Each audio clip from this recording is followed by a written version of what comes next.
Coffee and Cream on Hail Varsity Radio with Andrew Rogers and Damon Benning. Swing and a line drive, base hit into right field. Over to pick it up is Garcia, racing around from second to score. J.D. Martinez, Luis Arise, his second hit. That one delivers a run, and we're tied up 1-1. It's a 2. Swing, high fly ball, left field. That one back. That one way back there. God! Elias Diaz, a home run. And the National League has taken a 3-2 lead as he blasts that one out to left. 2 down. Here's a 2-2. Swing and a miss. He struck him out. Kimbrell closes it out, and the National League wins it. Elias Diaz with the home run to give the NL the lead, and the National League coming into Seattle and winning the All-Star game for the first time since 2012. Hey, good morning. Coffee and Cream in the morning on Hail Varsity Radio, powered by Currency. Damon Benning, Andrew Rogers, happy to have you with us on a wet Wednesday. That thing wet. That thing wet. That thing wet. It is. It started to pour just about 20 minutes ago. Yeah. Maybe, was it 30 minutes ago? I had just brought Buga back in, so 6 o'clock, so about an hour ago. An hour ago. Shows how aware I am today. I was watching our my pillow. It's weird. It's the Zoe thing. No, I think that's what you say. Pillow. The pillows from the back deck just kind of blew in her little pool. Yeah, man, the wind. She got a cool little cheap pool, inflatable, and it's kind of legit for a little itty bitty kid. She treats it like the gosh darn bathtub, and outside of her running in and out, it wasn't too bad. About every 25 minutes, I got to watch the All-Star game in peace. Little girl was in the pool up until about 8 o'clock. Tell you what, a good listener and friend of the show, Ray, has a pool probably about the same size as Zoe, and he uses it. Oh, yeah? Have it your way, Ray. Mr. Trivia Man. Mr. Trivia Man. Those inflatable pools, though, have gotten nicer and nicer over the years. Yeah. I've got one of my neighbors a business that is coming to look at the deck. It's just a couple smooth spots, and maybe I'm gonna get it stained, but it's an incredible deck. I've seen I it think from the that's back the door. first thing that you commented on. Dude, I said that that deck is sick. I was like, probably what I think said sick too. is gonna be his word. This was like months ago. Sick has been my word, but it can be used in a sarcastic sense. He said that fun sense. His business is finally to the point where they've incrementally been making upgrades on their house, and the new one is a pool in the backyard. Like an in-ground or above ground? We just met. I felt like that was a little personal. No, not me. I'm like, hey, but I walk past this. code? I walk past this house all the time, and I don't know how else to say this except for he doesn't look like a guy you typically see in his business. So it caught my attention. We can talk about that later. And so I was, of course, curious. I was like, that's interesting.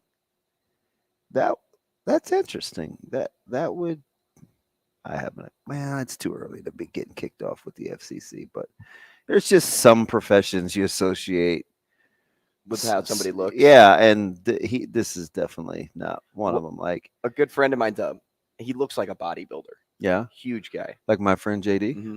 And he ended up working in IT, like just really in a corner office for IT. And I'm like, no, you don't. Well, like, Robbie does. Else. Well, that's different because he said his cultural group is pretty smart, but Robbie does IT and he looks like a little musclehead. Yeah, but like this guy looks. I think about like somebody that could just pick you up and put you over their head. That's this guy. Yeah. Yeah, that's my. Like most people could pick me up and put them over their head. We gotta have JD come in here because JD is a good friend of the show, and very good friend of mine. One of those guys you asked me. Didn't you ask me who would be on my shovel list? Carry around a shovel? Mm-hmm. Yeah. Mm-hmm. You know, Vers, Oklahoma Tyler, JD, and coincidentally, JD and Oklahoma Tyler buddies. Those are guys that would have shovels. JD has an amazing collection of guns and a safe in which I feel like you could get it. Yes. JD's nuts, but he's a hunter. He's just preparing for the apocalypse. He's a little Red Dawnish. That's cool. That's cool. What they yell in Red Dawn, Shane? Wasn't freedom. Wolverines? Yeah, that's it. Wolverines! Shane, you're so good at those 80s and 90s movies, man. For a kid that grew up poor, your cable must have been sweet. We didn't have cable. We didn't have cable. Well, how were you watching Red Dawn? My sister worked at a grocery store, so like the one. You got to have a DVD bin. The perk that she had was she was able to rent a movie whenever she wanted to, so she would always bring home. You didn't have cable, but you had a VCR. Yeah, we had a VCR. Nice. Yeah, well, you know, go along to get along. Well, VCRs were meant for the long haul. Well, you had a money grab. You had the VCR because the TVs didn't have remotes. What does it stand for? Video cassette recording? That sounds right. Yeah. So you had the VCR for the remote to use for the TV is why we had it for the most part. Did you ever get a DVD? Did you ever get a VCR? Did you have a VCR? Did you ever get is it a videotape? Is that what we would call that? I don't know. But did you have one? I did growing up. How old is your oldest sister? 30.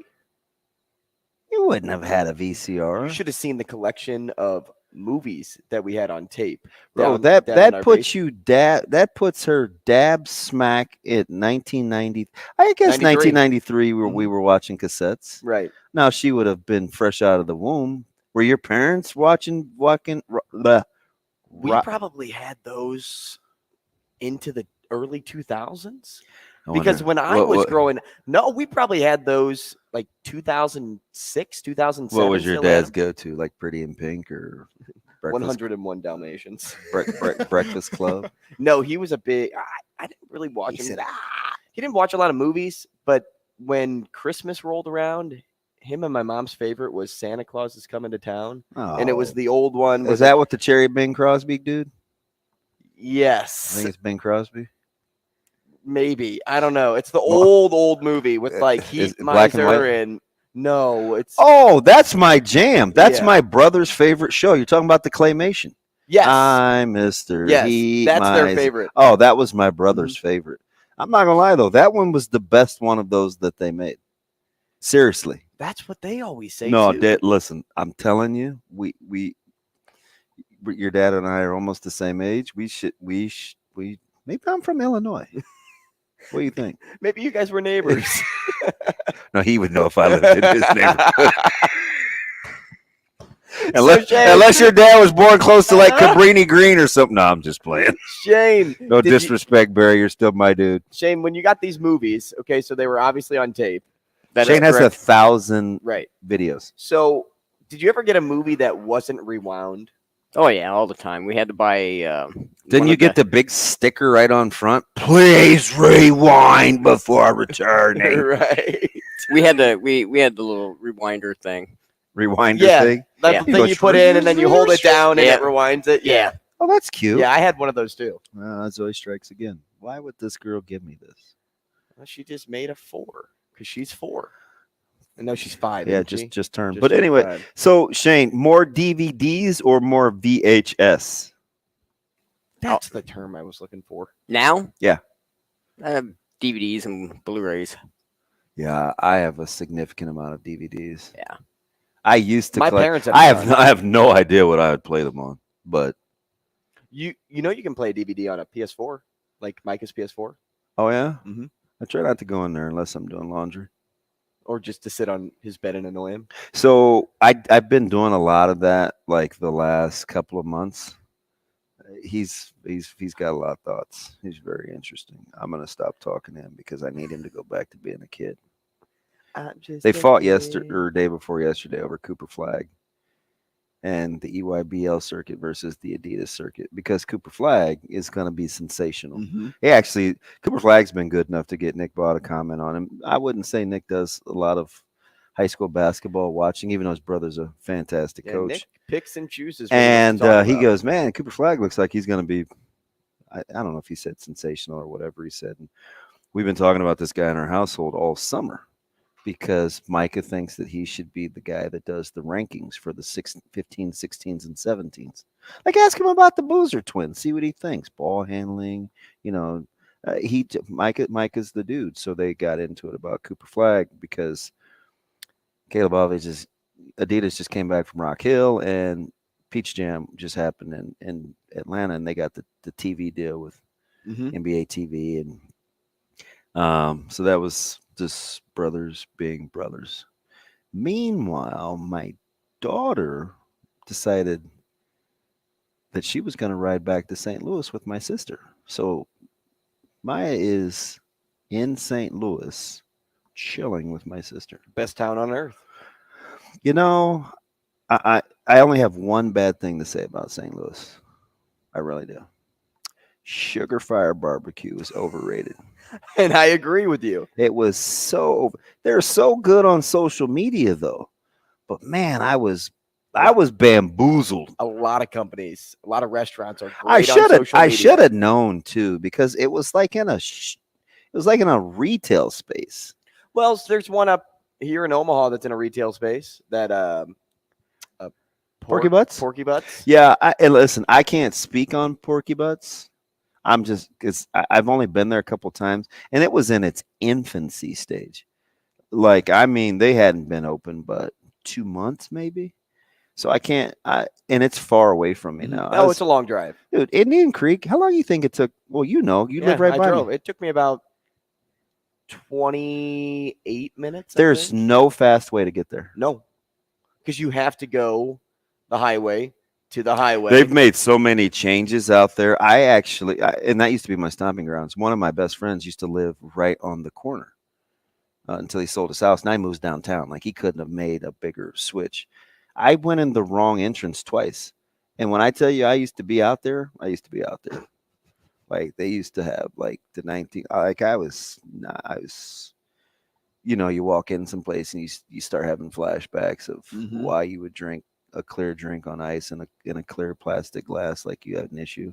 But the smell started coming back to me of being under the tent with a lot of people playing loud music and it being very crowded. And yeah, but you killed that thing at Pinnacle Bank yesterday, or the Pinnacle Bank Championship at Indian Creek yesterday. I think you're just being kind. No, for what it was, not easy. For what it was, those things, it's hard to moderate those things. Because I was like, well, you're talking to 5 people. Yeah. It'd be easy if you're doing 2.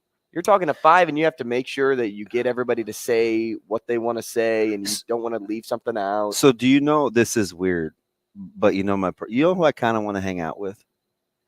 The guy that I can't remember his name, but he's the guy that keeps like the course nice. Yeah, I want to hang out with Jim. Yeah, Nitro, like that. I want to hang out with him.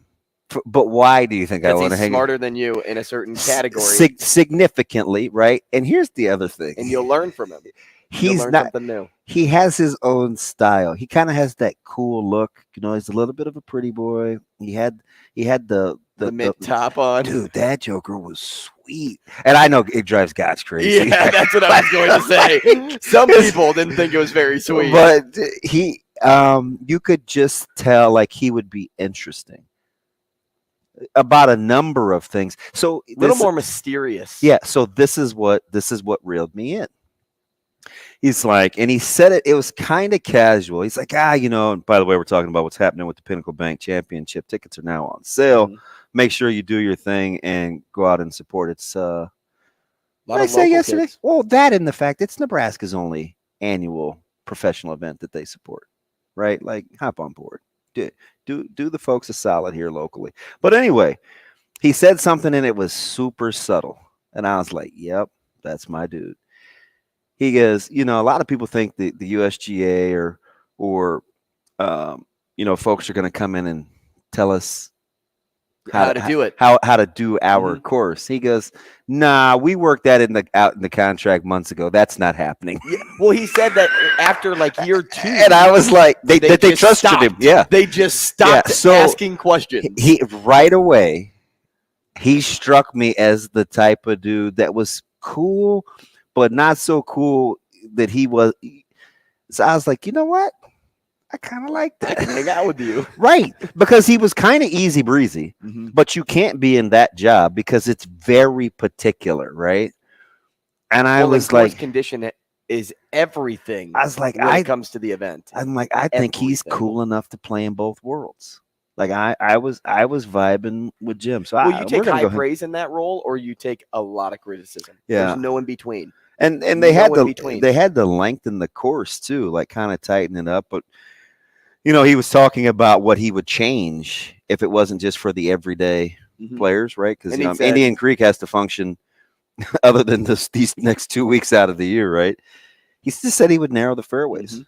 Right? Like guys are too long and too strong. Make it more tour friendly. Had you ever heard of Deca Golf, where they like track the stats and tell you how to play each course? No. And there's a lot of apps out there that, at least for the average golfer, you can plug in your normal score, you can keep track and then get your handicap and things like that. So kind of how to play a course, but it doesn't tell you like, all right, on hole 7, when you take your second shot, you're using your 3-wood. Okay. Hey, so golf guys and gals, is that like having fish finders when you go fish? Because the purists get, that's right, we don't have a clock.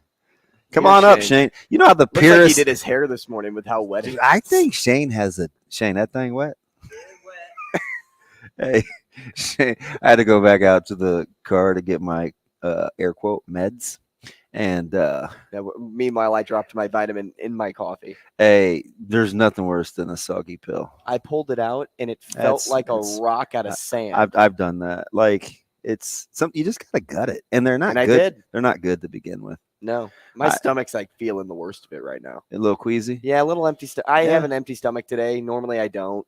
Yeah, vitamins on an old empty stomach. You got to be used to that. But anyway, so between the tour director and like the publicists and your agronomists and just to work together was very, very interesting. And the dates for the Corn Ferry Tour, because this is probably the only show, because you have an affinity for the Corn Ferry Tour, like we like to just golf. We like to dabble in golf, right, quite a bit.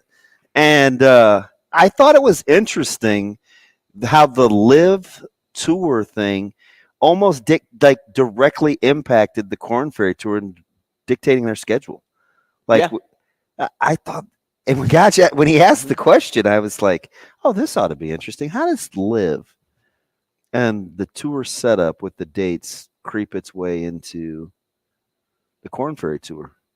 But anyway, pretty cool, man. Appreciate like Matt Foster and Andy Kindy, Stu Pospisil, Mike Patterson. Listen, Mike is one of those guys that has done this so long and been so good at it. And you'd never know he was even covering your sport if he didn't say anything.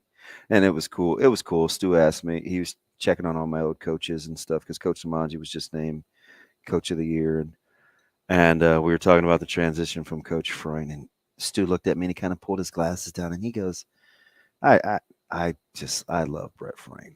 I just love Coach Freund. I said, me too. I said, guy used to scare me in the very beginning. Coaching against him was kind of intimidating. I said, just took my kid to breakfast. Like I'm a huge Coach Freund fan. And he said, he's got to be the only guy in the state that lost 2 state titles by 1 stroke, because he was the golf coach, to win state, and 1 yard in a state championship football game. What a horrible stat to have. I was like, yuck. Like, it's interesting. Yeah. But let's not talk about that. Right. Now, were you paying attention at all to the Senate hearings yesterday with PGA? And Liv? Yeah. Well, it started when we left the show with Norman being ousted, and I was like, Did you notice that not a lot of people reported on it? So, but remember when the whole live thing first happened? I go, and the least surprising thing ever. And folks were like, least surprising. What are you talking about? Tell that to the golfers. I'm like, yeah, I mean the business aspects of it. I don't care if they told the golfers because they were going to be on a need to know basis, right? But I said the only way the players would be cool is if Norman was out. If kicked to the curb. Yep. Because he was the biggest mouthpiece. They'll eventually like Phil because they always liked Phil. Right. But Norman has never been great for the game of golf as an ambassador. Right. In the U.S. He just seems like he's always had an axe to grind. And it seemed pretty obvious when they were having these hearings that the PGA was and could still be in a bad spot. Well, there's so many factions. The USGA, the PGA, the Masters is its own separate entity. Right. The Open, it's like, how are you supposed to get all these things under one umbrella? Like where it means the same, and it just isn't going to be that way. Well, and the PGA did it to themselves. Yeah, they were arrogant and thought nobody could touch them. Saying we need Nebraska's drop, we do it to ourselves. And then all of a sudden, 2 years later, a group comes in that has a boatload of money, unlimited capital, it seems. I miss him. And can just take down the PGA Tour like that. And they got hit over the head. Yeah. And so now but do you see why they had so much they had to do it. Fiscal money tied up in legalities. Right. But they had to do it because they wouldn't have survived. They wouldn't have survived by trying to stay alone. Just mysterious ailments that we haven't heard much from since. Like guys just get sick, and it's like, well, what happened? Nobody pulled a Jamie Foxx, did they?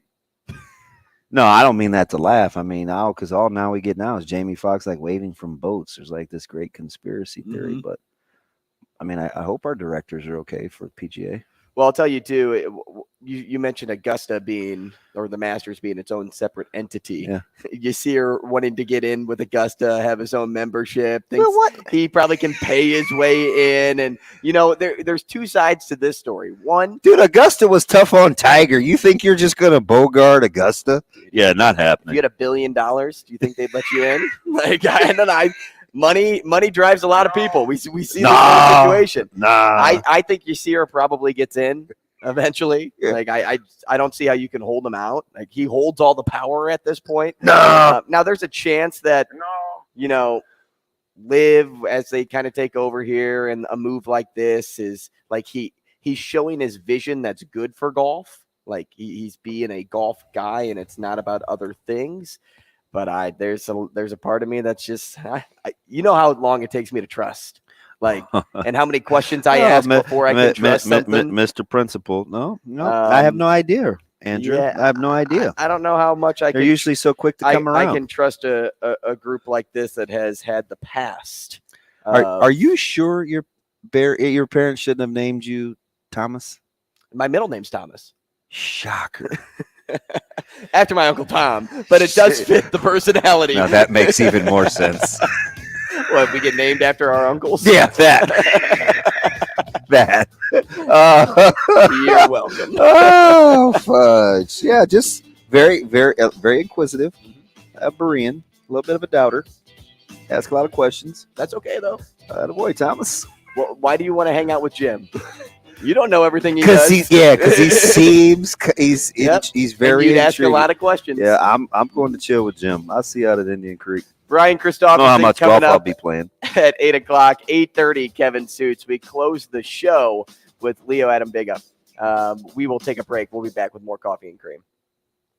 Rogers and Benning. We'll be back in 5 minutes.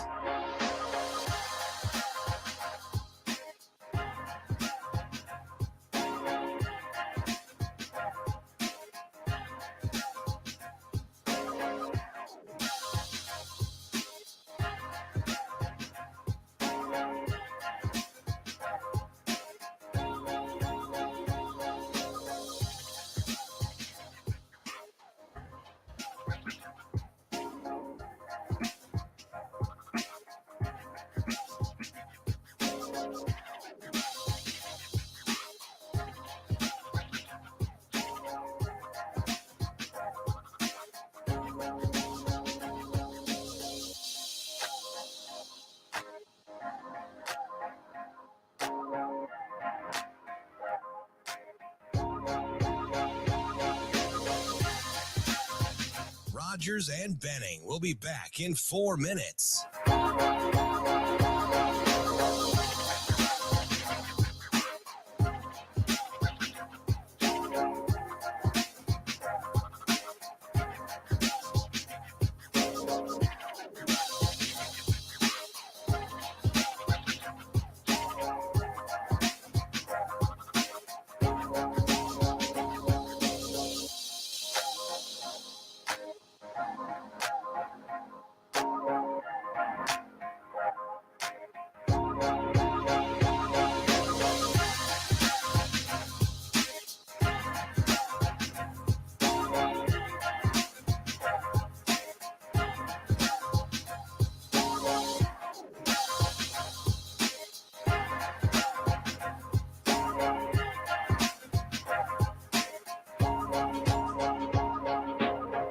Rogers and Benning will be back in 3 minutes.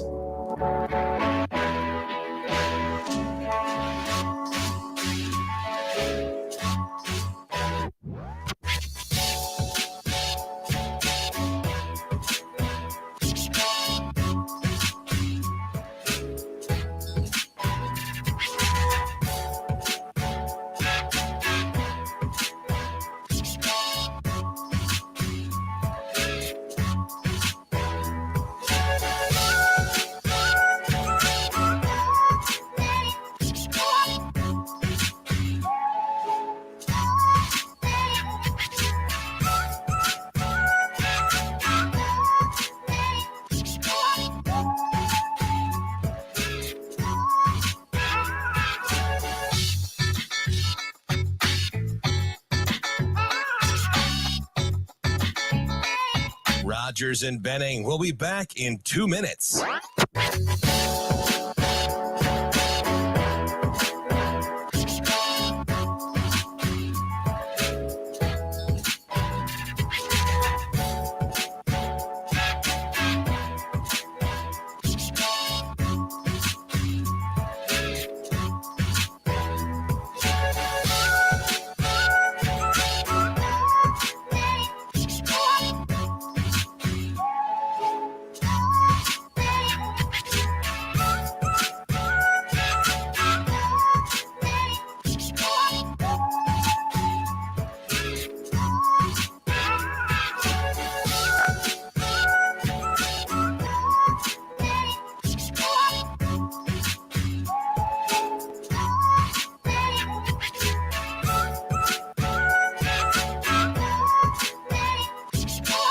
Rogers and Benning will be back in 1 minute.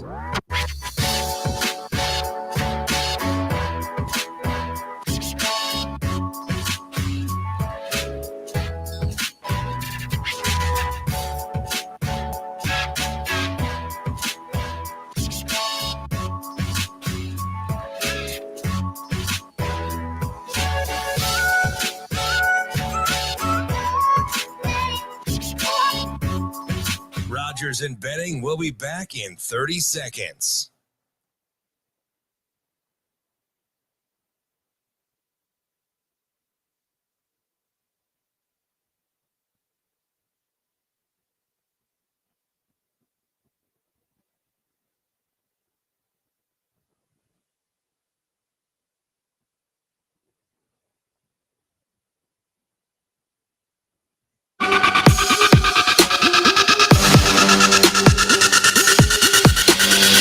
Coffee and Cream with Rogers and Benning on Hail Varsity Radio.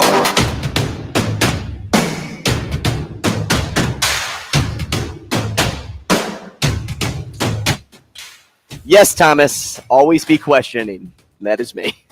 Oh, is that TK? He's on the StreamYard comments, and we appreciate all of you that interact with us on YouTube, whether you're on Hurrdat Sports or Hail Varsity Radio. We can hear from you via the phone line, 888-638-4876.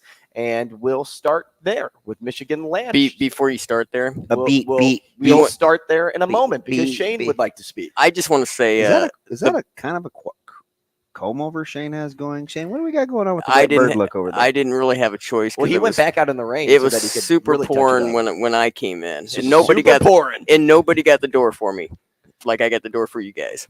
We didn't know you went back outside. Nah, you I'm know he saying- I'm thinks saying I'm it- supposed to get the door. I'm saying it like 6 when it was pouring. Nah, I'm saying it like 6. When I was here, just me. I was getting my own door. Let's go to the Michigan, dogs. Lance. He didn't even say what he was going to say. I was just gonna say, you know what the best quote was over it, and I'll just say it, not to like throw you guys under the bus here, but the best quote Andrew, just say it. of the break was, What? "I know what I want to know." Oh, when Drew Down said that? Yeah, Yeah. We were talking during the break about doubting Thomas a little bit more, and I said, well, I have faith. Don't get me wrong, I have faith, and Thomas had faith too. But I know what I want to know. I'm an expert in what I want to be an expert in, and it's not much. Oh shoot! How does this thing work? Shane, let's talk to Lance now. Lance, good morning. What's up, man? Hey, good morning, boys. Hey, is your Uncle Tom black? No, he is not. Wow. Oh, okay, just checking. I was just seeing if he owned a cabin or something like that. I don't know. Just checking out your family. And Lance, thanks for joining us. Right? So, hey, man, so this live golf stuff, right? Tomfoolery. So, what that is. It's tomfoolery. are we looking What do you want, man? Are we looking at the start of something to where you got like Live coming in, PGA, you got IMG Sports Academy that's been bought by a Hong Kong based company. Like, is there another league, maybe not the NFL, but somebody like the NBA that we have to watch out for where I'm some sure more money can come in? I'm sure. You know what I mean? So I halfway joked about this with the Live merger, and I said, just in passing, I go, what's to stop Apple or one of these monster companies from just wanting to be a player, right? Like, we already low key kind of see them throwing their money around with like streaming and getting a playoff game streamed in the NFL, which is, if you'd have said that just 5 months ago, people would have laughed at you, right? But right. I mean, I don't know. I guess if you have enough money, you know, cream. Man, it's a domino Money effect drives coming it all. out. If you got enough money, Wu-Tang. yeah, man. That was from Andrew Tang. Did you hear that? What's that? Andrew said money what? Tell him again, I Andrew. said money drives it all. Yeah, that's his version of cream. Oh, hey, man. Cash Hey, rules everything does around money me, drive? Green. Does money drive Nebraska to get that meal plan during fall camp? There we go. Lance started off strong, and he hit me in the jugular. He said those are first world problems. Rich people don't worry about how to eat. Good old Lance. Hey, man. They're gonna get that. They're gonna get that food in there, man. Most those peppers. So, Hey, thank you, Andrew, for going after Northwestern. The adults in the room, man. A lot of people don't do that. So, listen, it's 7:33 on a Wednesday, and I still have yet to see a presser or some sort of formal anything from the administration.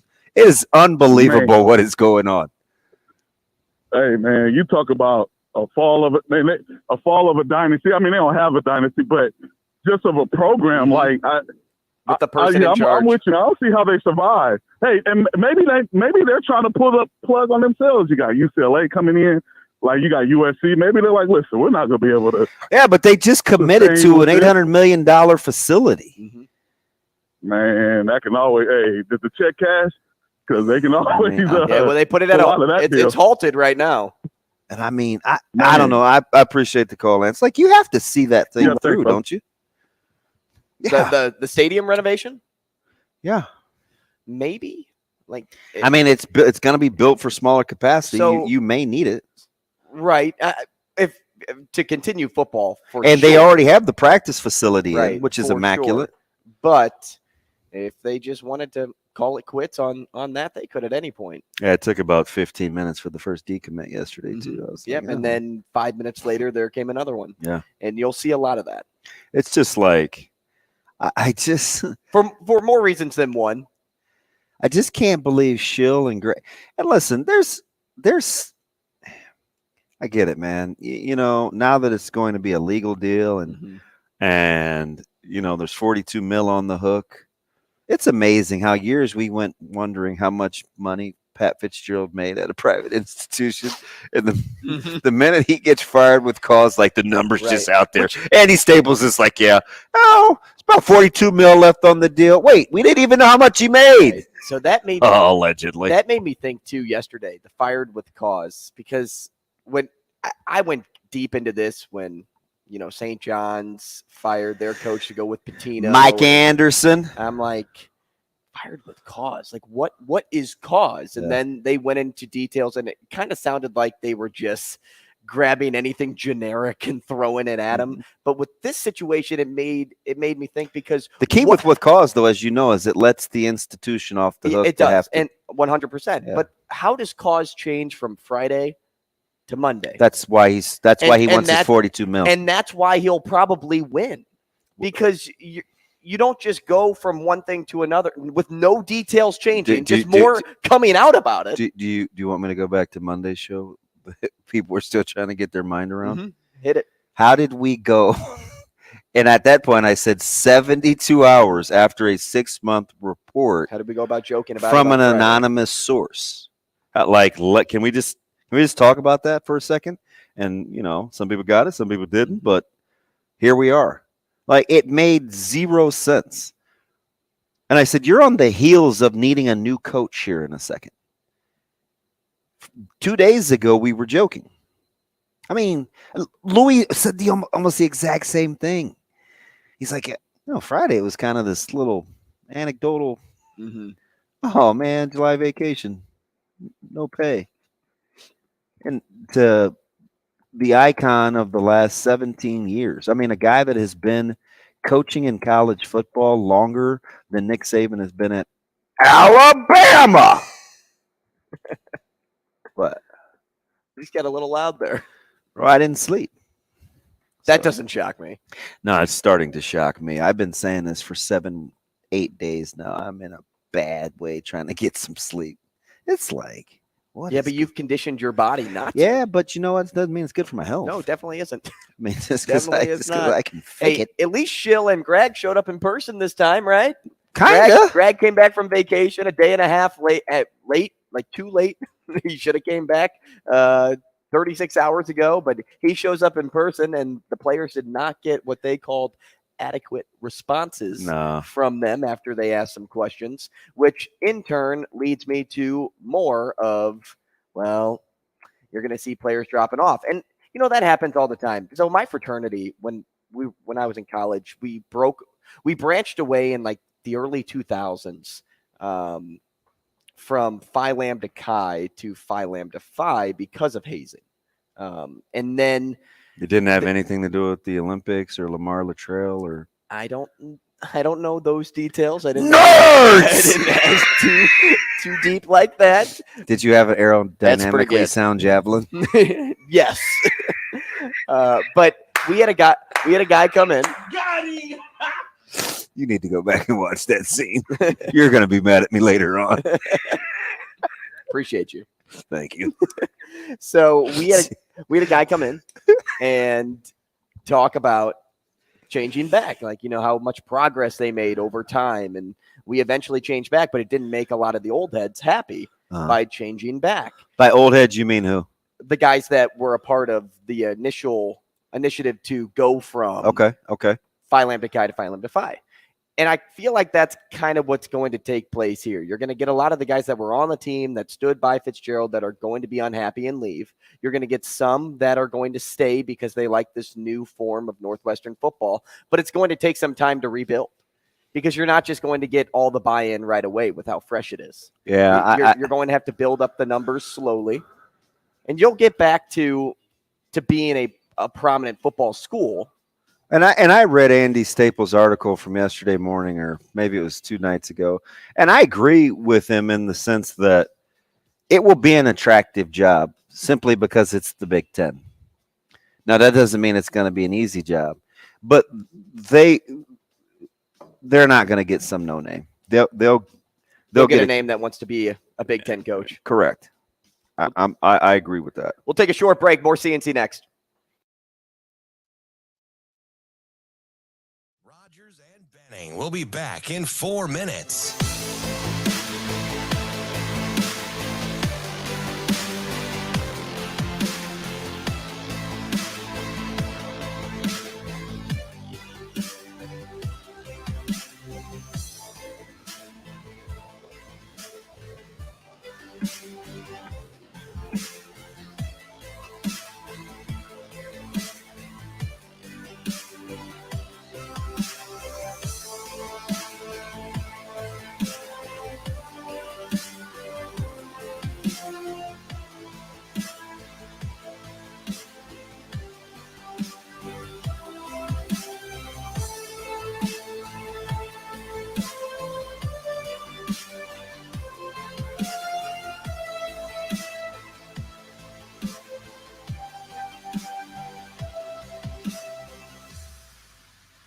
Rogers and Benning will be back in 3 minutes.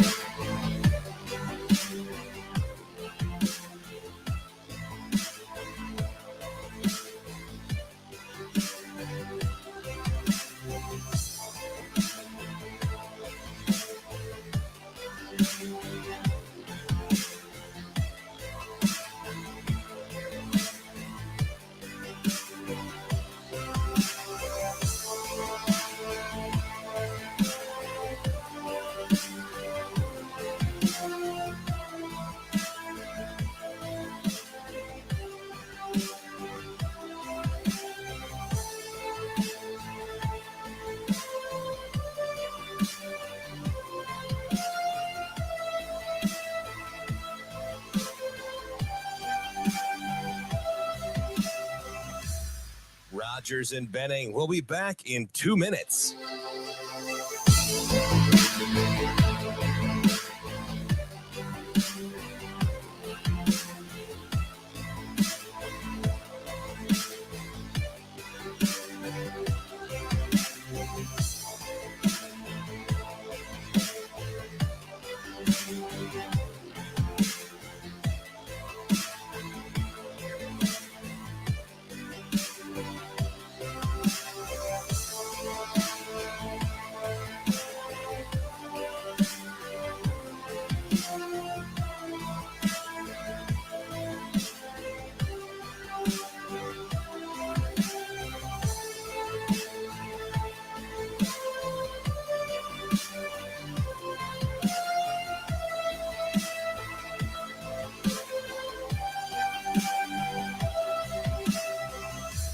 Rogers and Benning will be back in 1 minute.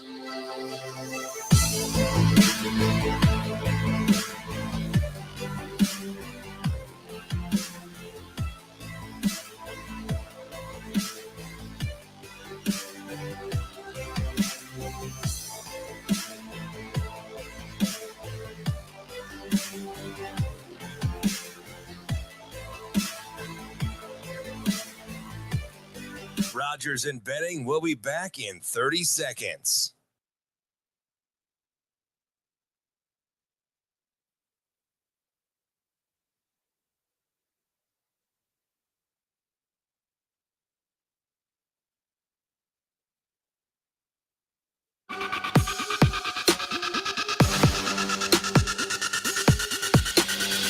Coffee and Cream with Rogers and Benning on Hail Varsity Radio.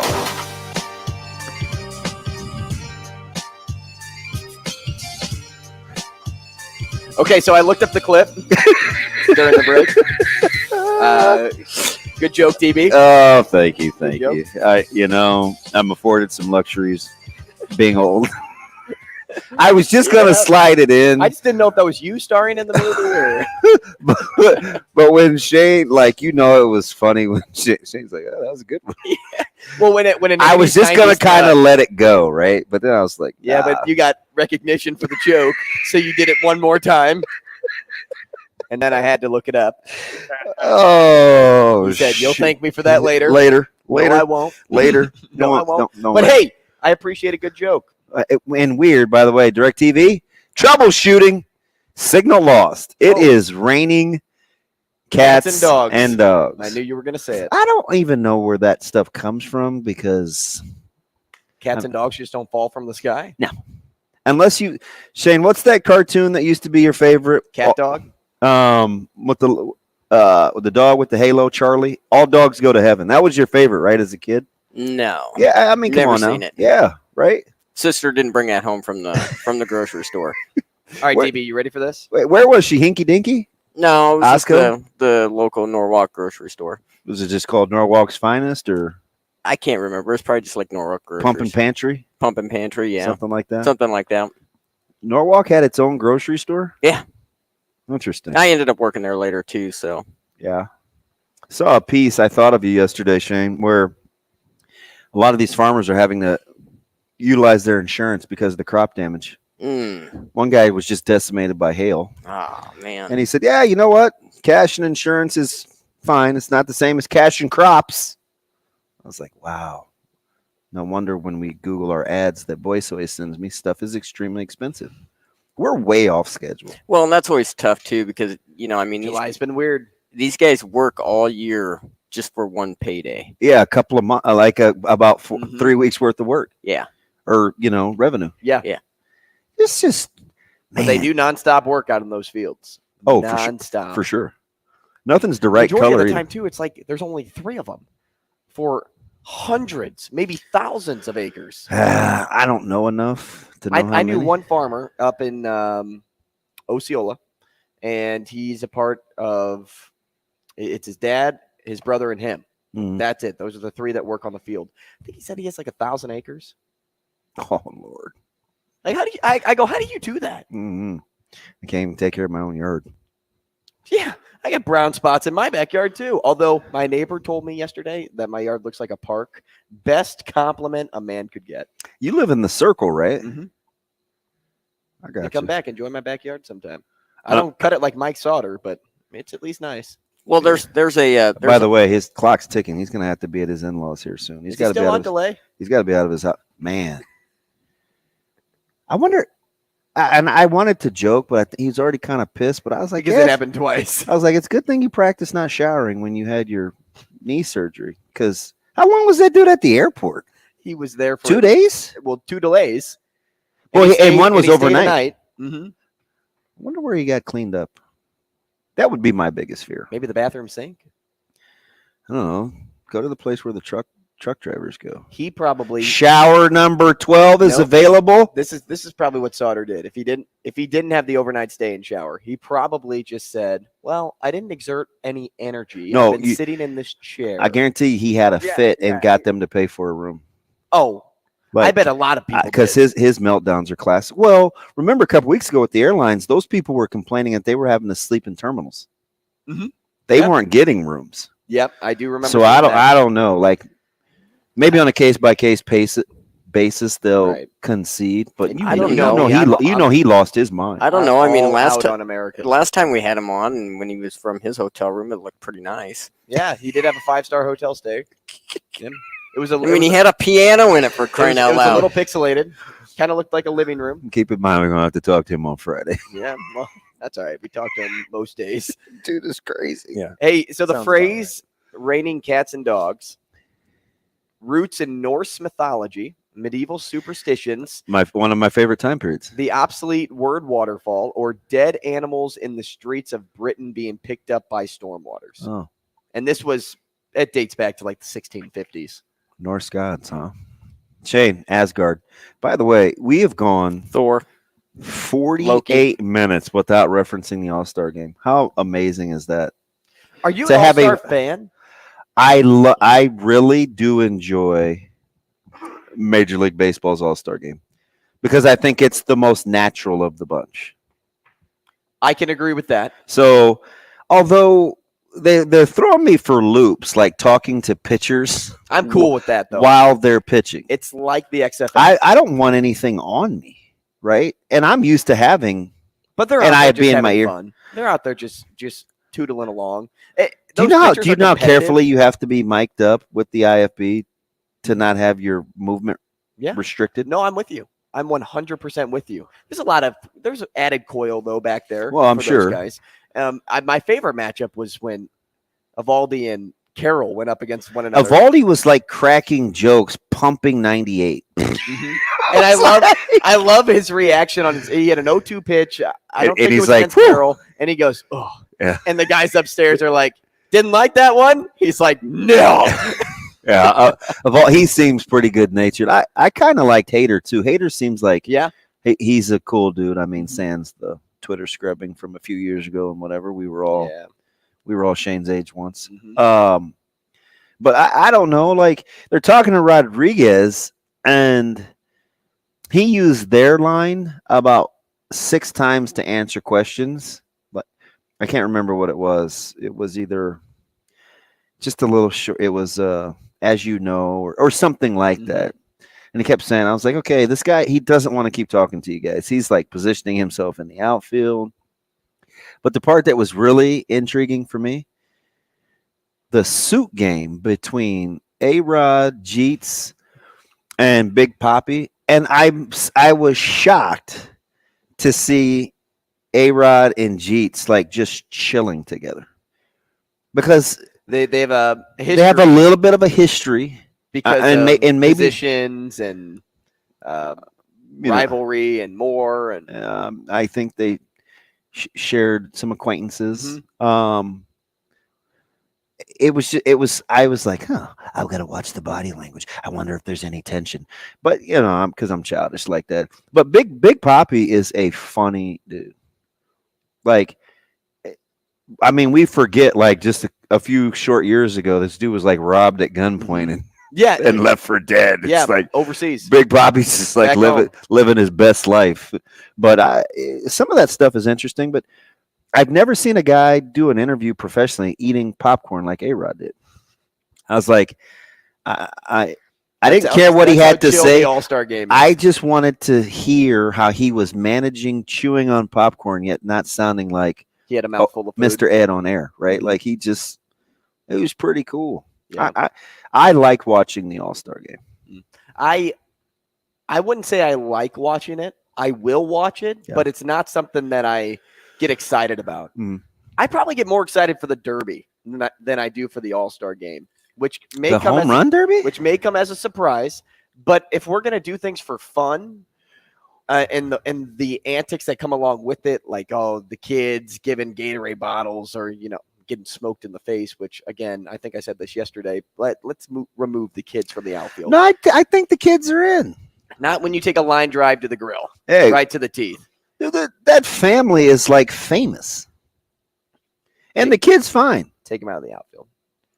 He doesn't need any. He's not having any like reconstructive surgery or anything. I don't know. I didn't look that far. I just saw Randy Arozarena smoke one and him take it off the forehead. Hey Shane, could I throw a baseball at your forehead for free season tickets? Better be some good free.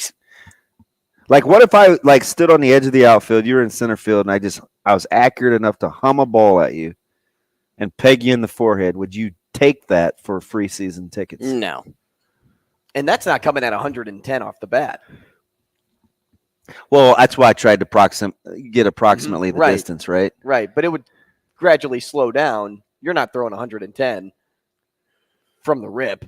I don't know. Like, I remember one of my I don't know. So it's close. Like they do outfield MPHs like when you try out for professionally and stuff before you get drafted. So ultimately for me, it's just the All-Star game. Like most, I'm not throwing our popularity contests. Like it's a tends. Can you believe? Were you shocked, or was it just me for not paying good enough attention to the rosters? Was this the same Whit Merrifield in the All-Star game? Yes, that was doing his thing in Toronto. Horrific. Like that was an All-Star. I looked at his stats and I was like, how do you get back to 286? Is he 2017 Whit Merrifield in Kansas City? Mm-hmm. Well, and the other thing with that, too, is you get a guy for 1 inning if you're a pitcher, maybe. Yeah. And then maybe 2 innings if you're a starter, a position player starter. So if there's – like I'm a fan of players, don't get me wrong, but I'm not glued to my seat when the All-Star game is on. Like that American League won the past like 400 years, it seemed. I think it was 8 or 9 in a row. Yeah, 2013 was the last time that, or 2012 was the last time that the NL had won. I just don't have a whole bunch of interest in it. It's not overly competitive to me. Stickler. Well, and you see all-star games in general are that for me. But I will agree with you.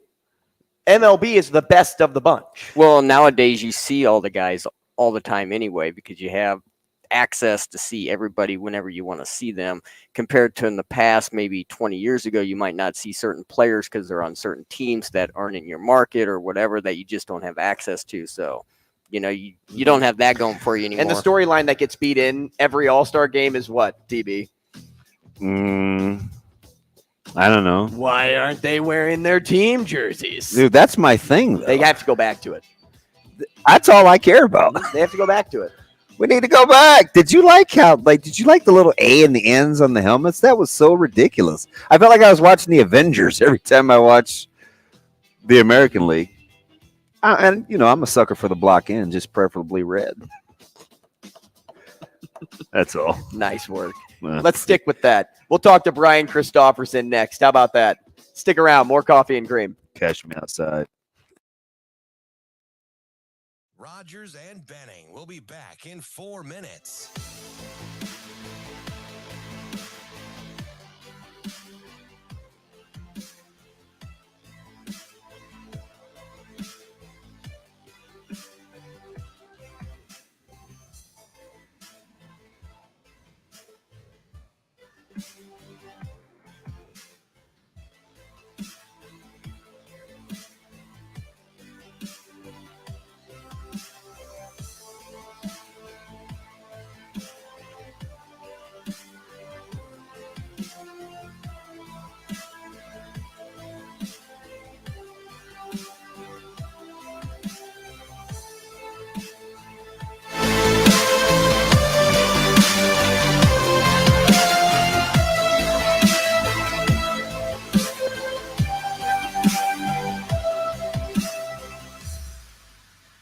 Rogers and Benning will be back in 3 minutes.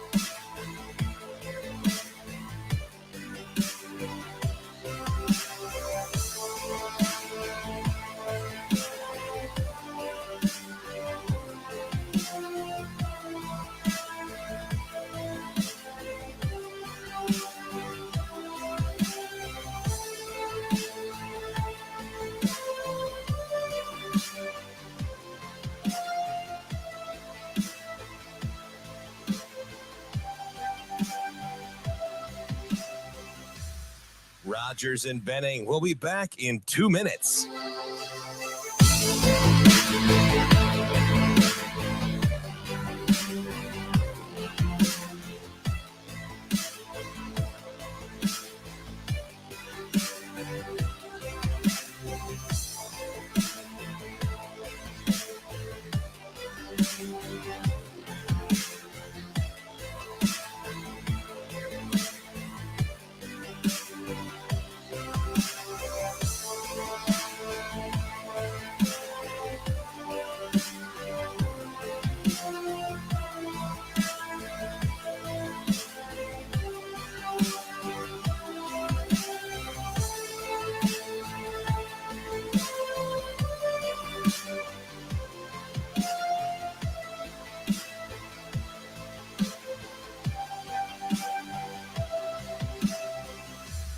Rogers and Benning will be back in 1 minute.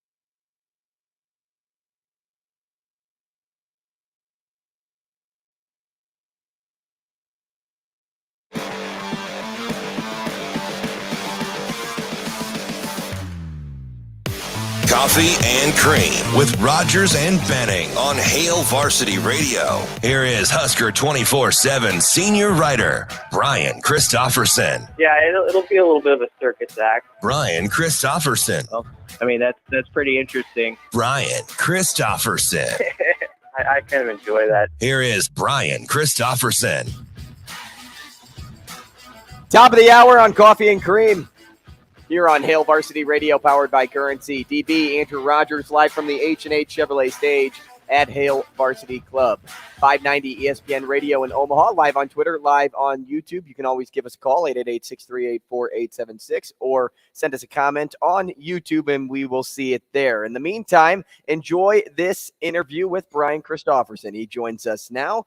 BC, good morning. Happy to have you with us, senior writer for Husker 24/7. What's up, man? Not much. Nice little rainstorm passing through my house right now. So, how hard is it? Was that Shafe we were talking to last week, and we could actually hear the rain off the roof from from I think he was maybe in his kitchen or somewhere, and that was him. And it was just like I asked if his wife was typing next to him. How long did it last there, BC? It's still sprinkling a bit. If I'd been on 5 minutes earlier, you might have heard it as well. It would have been like a calm app type rain that people use to try to sleep. It was very nice. You might not have liked it on the radio, but you would have liked to try to take a nap to it. That would be Zoe. She likes the rain one. BC, it rained pretty hard here about 2 hours. I think it started about 6. It's 8 now. We've got a few little droplets left, but you like how Mother Nature's just like all of a sudden playing catch up. Yeah, we were begging. We're in a drought, and then it's like, okay, you want it here. Maybe that's a sign for Husker football. The drought is going to like 11 wins. That's it was about to happen. Wow. It was raining recruits as you there you go in the month of June. Which way? For Nebraska or for Northwestern? But BC though, I'm curious with the way that this class may shake out. You always get and I think you guys just had one, right? Impact guys and who can make an impression in year one. Let me keep it simple. What position group needs to have young guys make an impression in year one if this is quote unquote a developmental class?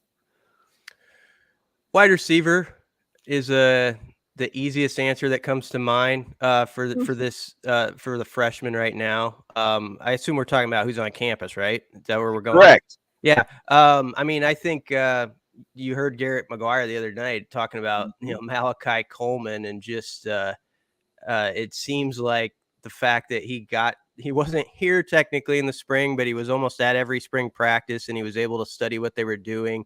And he get a lot of workouts in. Yeah, you got to jump on those guys. And the positive of that is not only is Malachi coming along in that way, but as he pointed out, that pushes the other freshmen, Jaden Dawson, those other guys are looking at this guy like, okay, I got that. That's the standard of a guy who's climbing fast. I got to meet that. Now, obviously, there's a lot of work to do there, but that was encouraging to hear that about Malachi. And I continue to be sort of big. I'm just big on Jaden Doss because I love his tape out of the Kansas City area, and just as an all everything type of guy. And the word that McGuire stressed, which I've always thought kind of translated when you watched him, was the competitiveness. And by that, I mean, when he gets the ball in his hands, he's one of those guys like, I got to get those 3 extra yards, whatever it takes, that sort of mindset. But to your question, wide receiver in the spring was a position that Rule himself said briefly in passing, yeah, we need a few of those freshmen to come along. So I've always hung to that. I tried not to veer too far off my lane about what I hear from coaches in the spring, and just speak out of my backside. So that's why that's my answer. Can Nebraska get by early on you guys with, like, let's say some combination? Because this doesn't sound bad out loud. When you say like a Marcus Washington, a Xavier Betts, a Billy Kemp, a Nate Borkacher, Thomas Fedoni, Janarian Bonner out of the backfield. Sounds okay to me. And I'm not even going deep. I think I just only said 3 wide receivers, maybe a fourth in there. You want to get Hahn or somebody, maybe a young guy. That sounds like that's good enough to get me by. Just saying it out loud. Yeah, it's not bad if Xavier and Isaiah Garcia Castaneda is a name I'd throw out there. Another one. I mean, if either of those guys, both of those guys especially, were just solid, and they're like, oh, they jumped right back into it, and it sounds like they have. That does change the picture in a hurry, because I think when people spoke about that position group in the spring, it was always with like, well, what's going to happen with those guys? Are they definitely going to track in the matter they need to help in the fall? And it was awesome to hear Garrett McGuire speak of Xavier's progress the way it's occurred. And also, Xavier did an interview himself, and you can just feel the happiness as he spoke about, his pursuit right now and what's going on. And I know that story is close to your heart, Damon, and I love watching those guys who have met a roadblock, whatever it may be, and they're finding a way to push on. And so right now I like where that's going. Yeah, I was listening to the interview that he did with Jessica Cootie that they aired on Husker Network. And BC, and I've said this about Jessica before, she has kind of this way of like making people comfortable and kind of feeling relaxed. Definitely does. But even with that skill that she has, I listened to it a couple times. I could just tell Zave was so comfortable in his own skin finally. Talking about himself. Which is, it's so much progress that he's made. Mm-hmm. And his ability to be very introspective and kind of look back and then put himself in current time. Like, even as good as she is with making people comfortable, I felt like a lot of that had to do with he's now comfortable in his own skin too. Like, he understands his growth pattern. Yeah, definitely. It wasn't so much any particular words he said in that interview. I was just like, man, this is a tone. Sometimes you just pick up on his tone, and like, this person's happy right now. They're in a good spot, and it was you could hear the joy kind of bouncing off his voice, and that was a joy to hear, because there was obviously challenges, and it feels like with this coaching staff in particular, it meant a lot to him of how much, and I know others around him, his support system, and he would be the first to say it, believed in him, and Matt Rule and the staff believed in him. And one thing he did say, I think, was like he some fans were disappointed when he left the first time, and he wanted to come back for them too. And I don't think he has to do that by any means, but he's got a mindset right now where there's a determination where it's not just about him, but it's about people who have helped him and rooted for him too, it sounds like. And that's a pretty cool thing.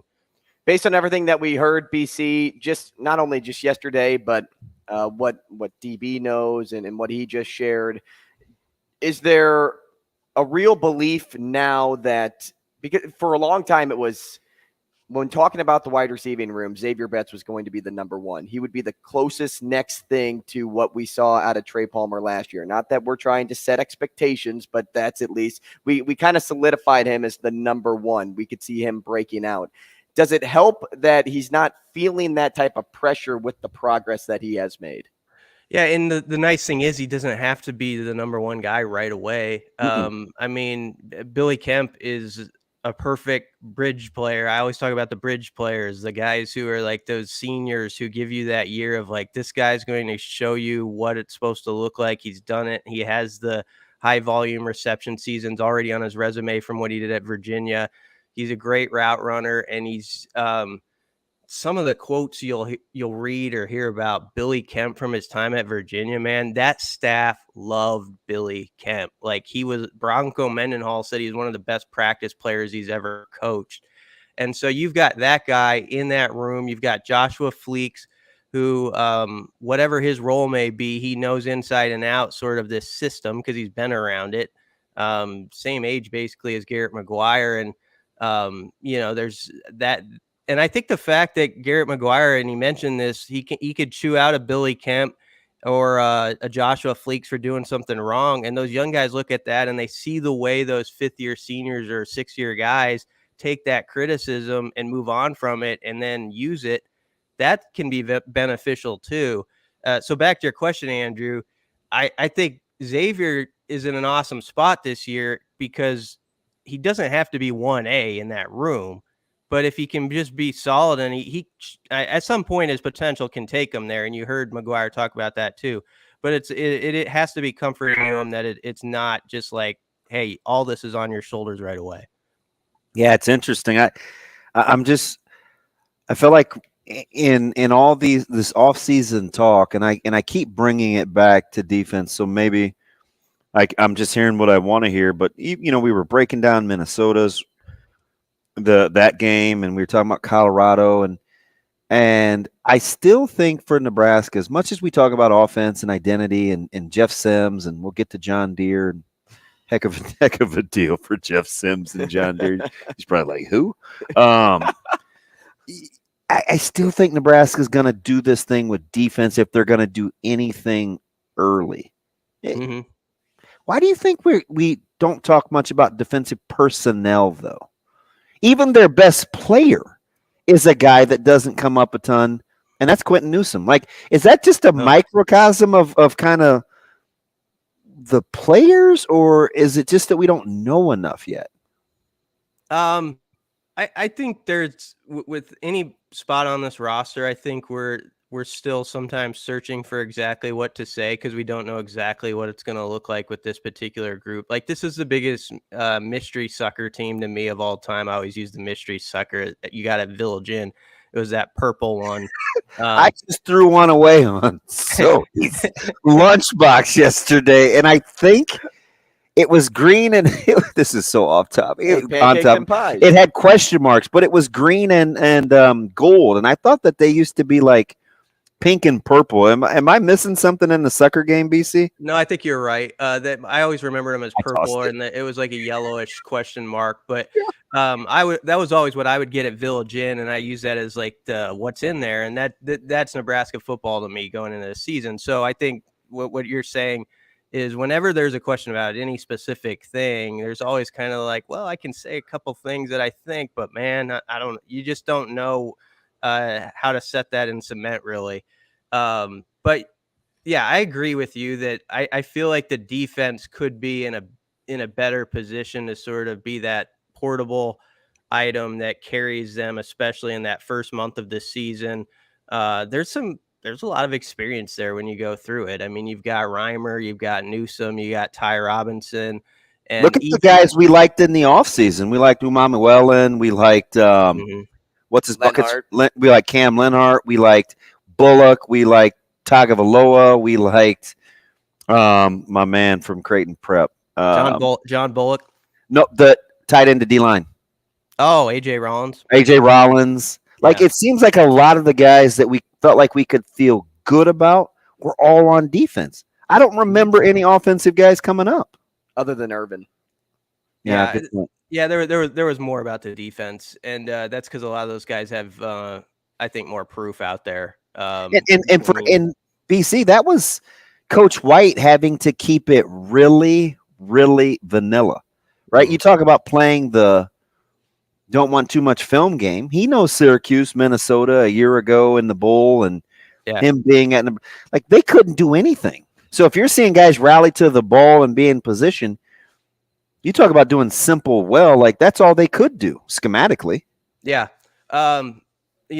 Speaking on that experience, though, I mean, you think about the back end, it should be a really good group. I mean, you got Quentin Newsome is an NFL player. Malcolm Hartzog, everybody loved last year, and it sounds like he just took off with this new staff. Miles Farmer's a guy who's a veteran player, and I mean, he's got to fight because there's some good competition there, like with, Omar Brown, it seems like was stepping up in the spring. I think there's a freshman or two that can be heard from. I don't know if like a Dwight Boodle could get in as sort of a reserve corner or a Sincere. He might have a shot at something down the line. I'm not saying like a starter, but there is a lot of interesting depth, especially on the back end. But on the top line, you're saying those guys have been there, done that. Marquise Buford, we'll see how he comes back from his injury, but he's a guy who knows football inside and out, and I think grew a lot from the lessons he got on the field last season. And so he's a guy who was out of sight, out of mind in the spring that's going to pop back up. So there's a lot to like on the defensive side because there's guys who, yes, this is a new scheme, but they've played against Big Ten competition. They've been in those settings. Some of these guys, Michigan, like I could use Michigan last year in Ann Arbor as an example. They kind of methodically beat Nebraska that day, but Nebraska's defense played hard, and a lot of those same guys are still there. That was a group that was playing really, really hard. And if you talk to any coach on this staff, they say that showed up on film with that side of the ball. So that can carry over. And it's interesting because I'm just looking at, and I was getting into this conversation. One guy was a Minnesota fan, and he was going back and forth on this tweet chain, and I'm like, gosh, it just seems like, because we were talking about Minnesota, and it just seems like we're talking about the wrong things with them, right? Kalakamanis or they're running. I'm like, listen, Rossi and Collins are proven on defense. They know the blueprint. And all these other teams in the Wisconsin did it with defense. Iowa's been doing it with defense. Illinois has made their emergence with defense. Penn State, when they made their Big Ten title run, it was defense. Northwestern did it with defense. Michigan beats Ohio State now lately because of their defense. I just think we're kind of sleeping on what it takes to be successful in this league, and I think it starts with defense. Yeah, especially if you're going to be more of a grinder team that controls the ball on the ground, maybe plays a little bit more into, and I don't want to pigeonhole this too much, but into the Big Ten way of playing where, maybe on offense, you start a drive on your 25, you get it out to like the 50 or 45, it stalls, and you punt, and you play that game where it's about territory. And Nebraska's defense, this would be an involved study, but I'd love to go through the last 5 to 10 years and look at times Nebraska's defense has had an opportunity with the opponent pinned inside its 10 or whatever and let them off the hook. And so if that group can step forward in those scenarios, especially where when you grab the field position edge and you keep it and then your offense banks it in on the next possession, that's going to be what decides a lot of these games when you just get down to the specific stuff. These are going to be 3 to 4 point games, some of them. And it's going to be, can you get that 3 and out when you pinned a team on its own 5-yard line and you get the ball back at the 45 and there you go. So hopefully that group can take advantage of some of their experience and be opportunistic as well. And when you talk about Minnesota, if you look at sort of their question marks, I think they're kind of excited about their skill guys actually on the outside, some transfers they brought in at receiver and things like that. But then the guts of their offense, John Michael Schmitz was a 2nd-round draft pick who was a center there last year. He's gone. Their interior guys they're replacing. That's a place where you'd love to see Nebraska make a little hay on that opening night. They're kind of moving their parts on the offensive line a little bit too, and it doesn't mean they're going to be bad, but they have some questions to answer just like Nebraska does. So that's where you'd hope Nebraska's front guys and sort of their chaos in those first 2 levels can get some stuff done that opening night. BC, stay right there because we've talked Minnesota. We've discussed Colorado already this week. And DB and I were stuck on one thing yesterday. Can you explain why Minnesota is a 7.5-point favorite against Nebraska, but Nebraska is only an 8.5-point favorite against Colorado? So why in this case is Nebraska, Minnesota against Colorado, but Nebraska is Colorado against Minnesota? It just seems weird. Doesn't that seem weird in your head? Like the difference between Minnesota to Nebraska is roughly the same as Colorado to Nebraska? Yeah, both those lines, whenever it extends beyond 6.5, I'm always like, oh, they think there's a gap there between those sides. Whenever you have the faith to go beyond that 1-score boundary on the spread, that suggests something. I don't know exactly where that comes from either. The last 3 Minnesota-Nebraska games have all been 7-point Minnesota wins. So I don't know if they're just like using that as a baseline. And they've got to replace Trickett too in the kicking game, which we kind of forget about. Yeah, I think of that. I understand why Minnesota would be favored, but I would see it as more of a what do they give, like 2 to 3 points for home field maybe? Probably on average. I don't know if you would do that in Minneapolis, but I think somebody said it yesterday. It might have been Jim in Minnesota. He said maybe it's just year 7 Fleck against year 1 rule. Mm-hmm. That was Jim. And it's not that, it's not any fancier or any more complicated than that. Could be. And some of that's just put into the equations of stuff like that, where there's a lot of data compiled about like first year teams in first games, perhaps. And that's all factors in. They I think go through a lot of numbers with that. But I think by the time that game arrives, don't you suspect it might be like a 4.5 type spread or something like that? That was exactly the line I gave. 4.5. Yeah. I think that sounds more realistic to me. Colorado, Nebraska spread for what it is right now will be heavily influenced, of course, by what they look like again, their opening week too, and what Nebraska does. So that'll shift dramatically as well. But yeah, I think Nebraska should be a dog, but a very slight one.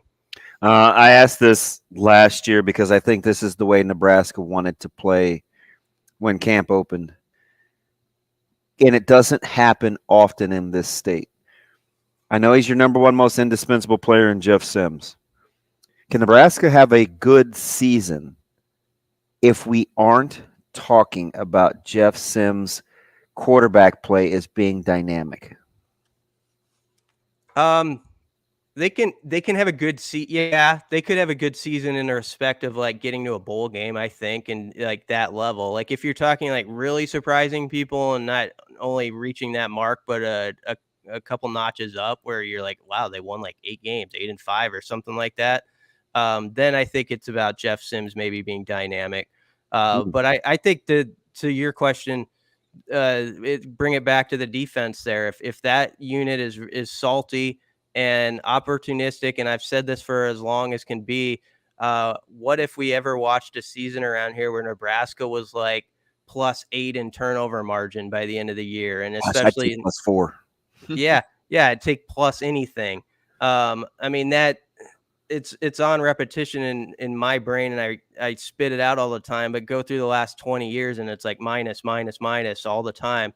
And so they're always playing that game with that area being a negative, and special teams in areas where they've been like 5 to 6 yards behind in field position. So if Nebraska does the little things right, wins turnover margin, and flips field position, where you're looking at average starting drives on paper at the end of games and they're about even, that in itself could shift a win or two. And Nebraska should have a chance to win in some of those categories with, Brian Buschini as a punter. I think he's a guy maybe we need to start talking about a lot as we get close to the season, because he might be one of the biggest weapons this team has if he has that gift for knocking teams down on their 6-yard line and stuff like that.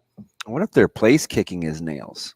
Or what if they run the football well, right? Like, I think ideally the best season Nebraska could have if it's high ceiling. Imagine how good it would be if it wasn't about Jeff Sims. That means everything else is starting to come along. No doubt about it. You're right on the kicking too. Like if you have that guy in this league who can go out there and it's like, okay, you're on the 35-yard line, you feel like you might have 3 points in your pocket already. I mean, you saw like when Iowa has had that, how big a deal that is. Do it for years, man. Yeah. I mean, that's this league, and Nebraska, I think maybe is starting to get some of those puzzle pieces where they can do that stuff other teams have done to them. We'll see though. Special teams can win you games, or at least keep you in every game. Let's BC, go, Tristan we appreciate Alvano. you. Thanks, BC. Yep. Thanks, guys. Kevin Sjuts up next. Rogers and Benning will be back in 5 minutes.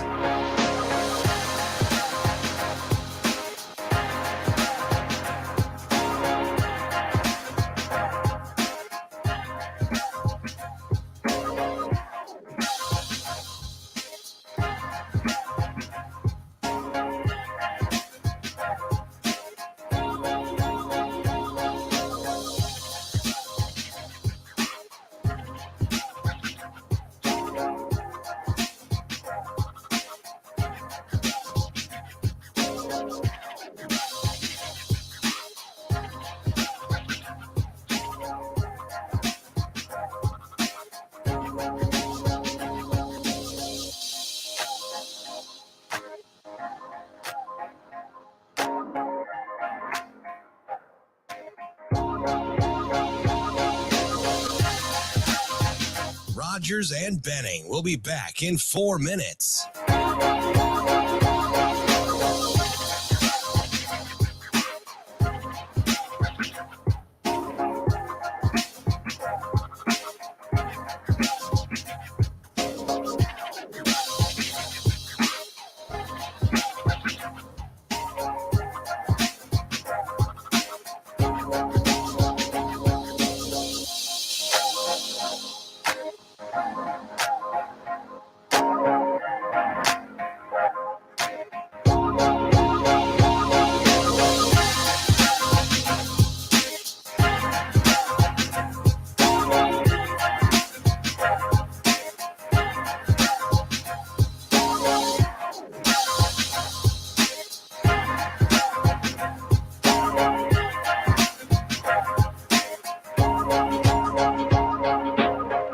Rogers and Benning will be back in 3 minutes.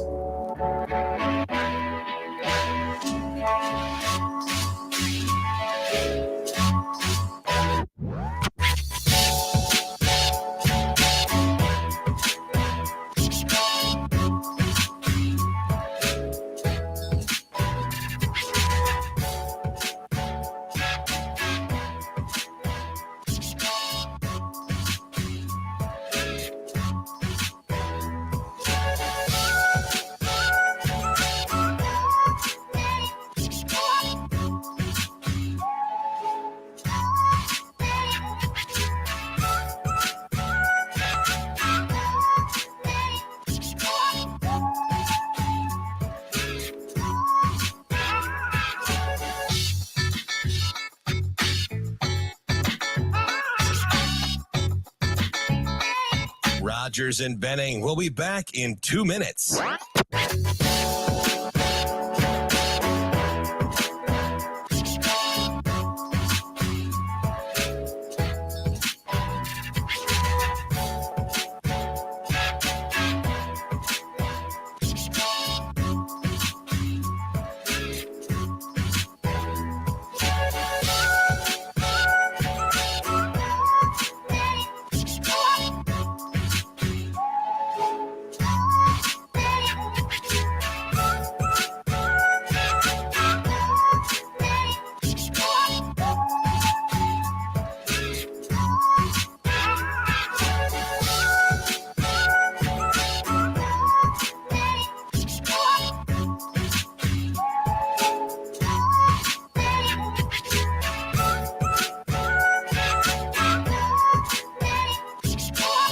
Rogers and Benning will be back in 1 minute.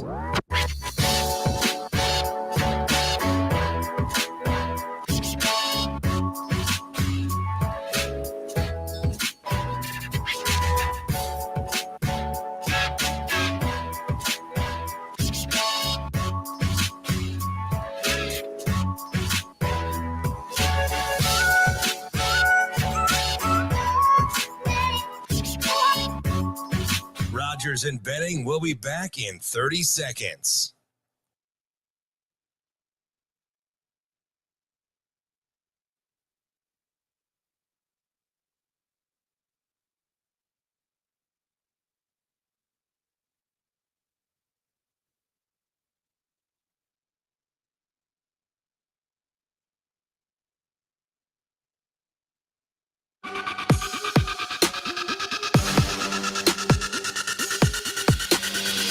Coffee and Cream with Rogers and Benning on Hail Varsity Radio.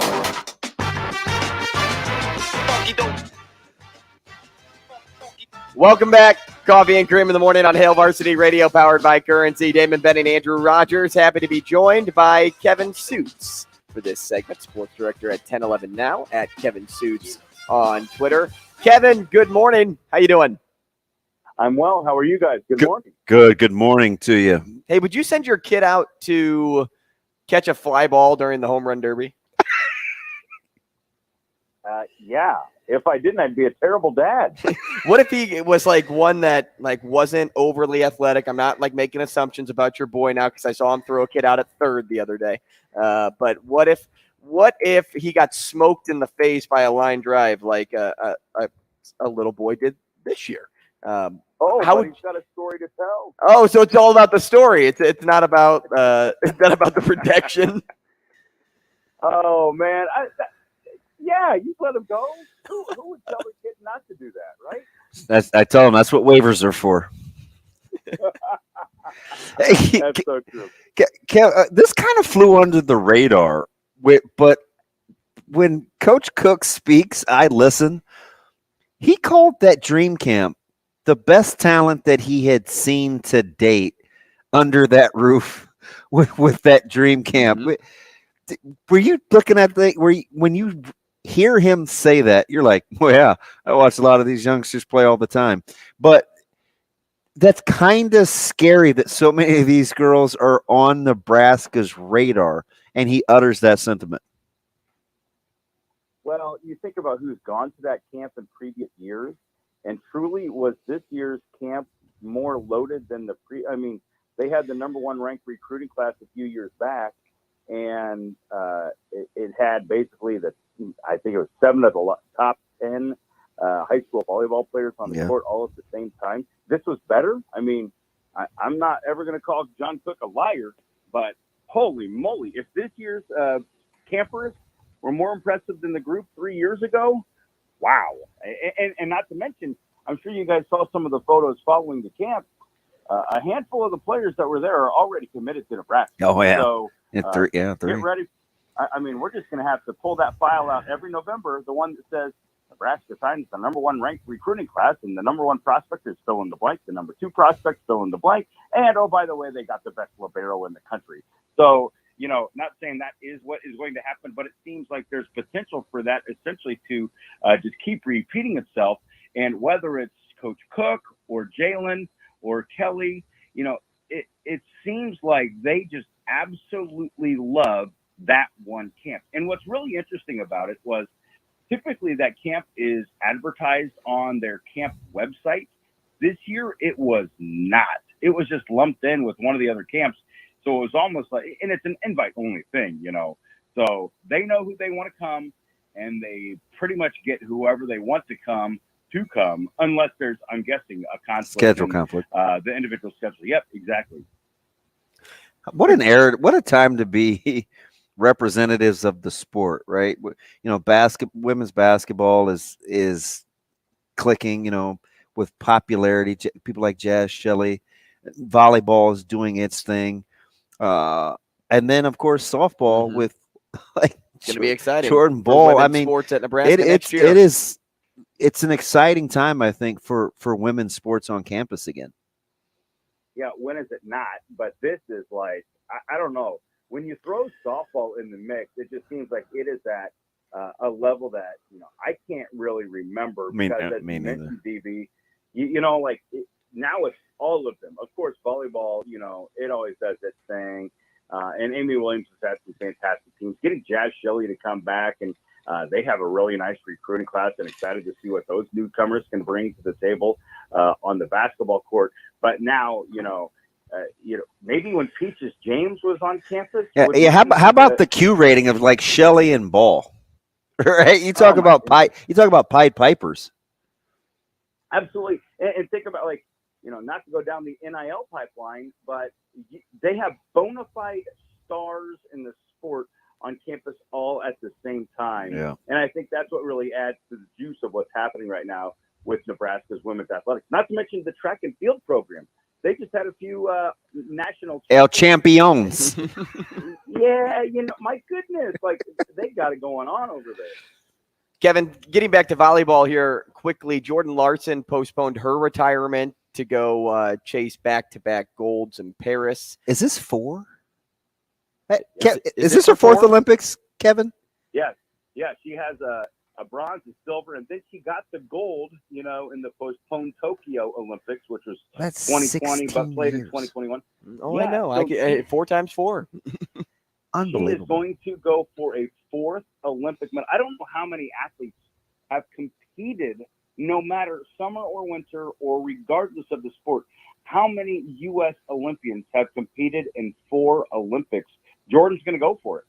Well, you talked about a lot about like the recruiting aspect for volleyball, and not just Larson's presence on this coaching staff that could draw interest from recruits, but even with John Cook giving his full support to allow her to continue her playing career.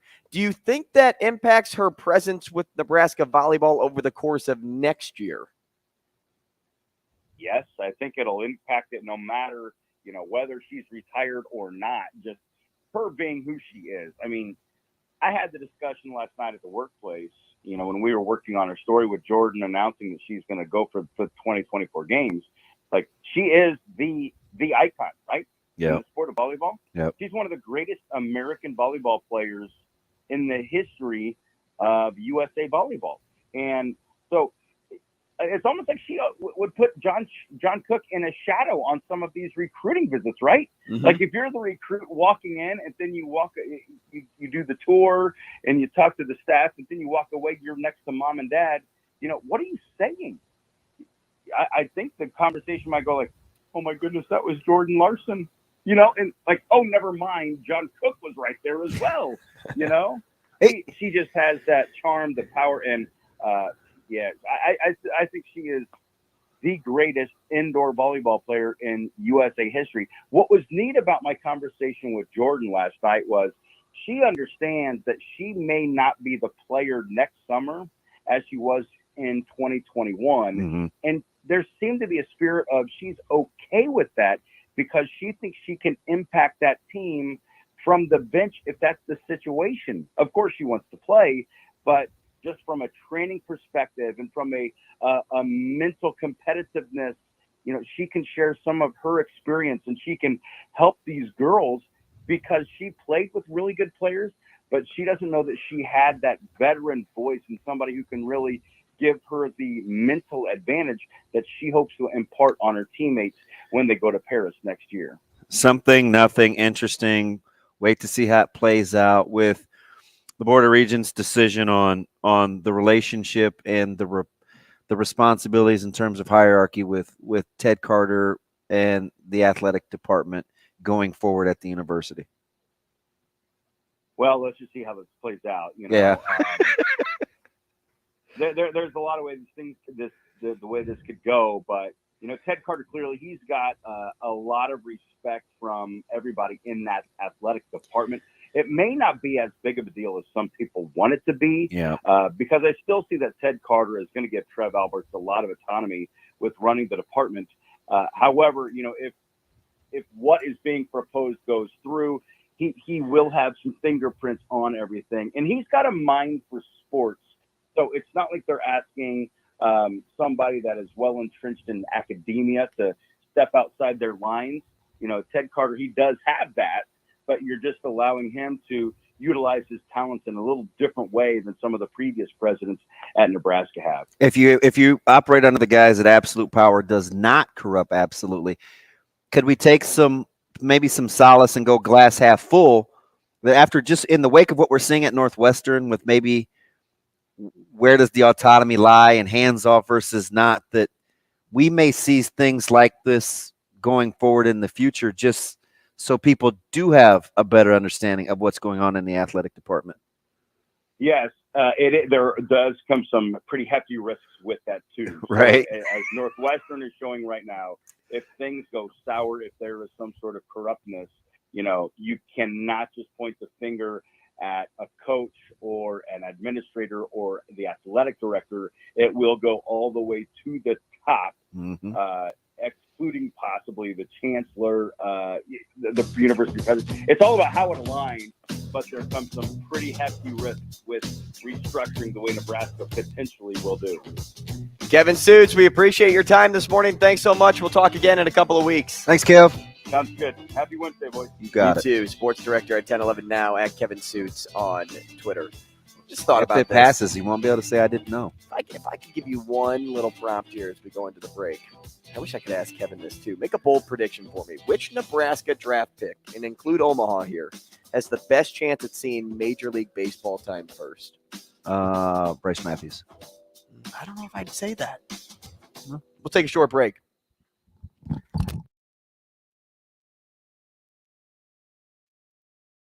Rogers and Benning will be back in 4 minutes.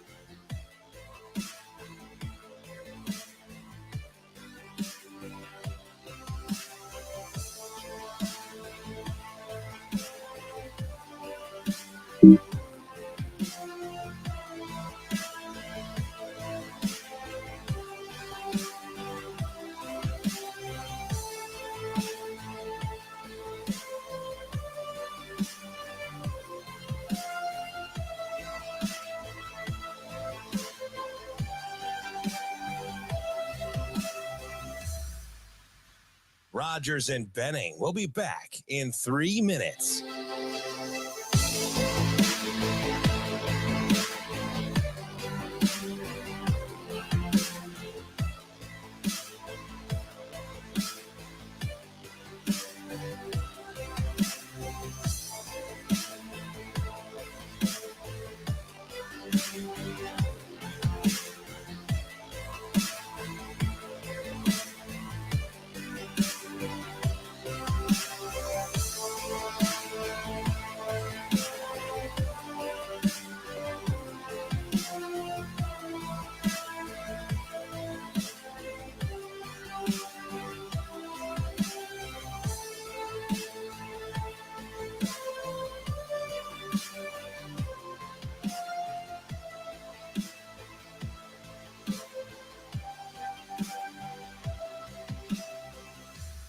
Rogers and Benning will be back in 2 minutes.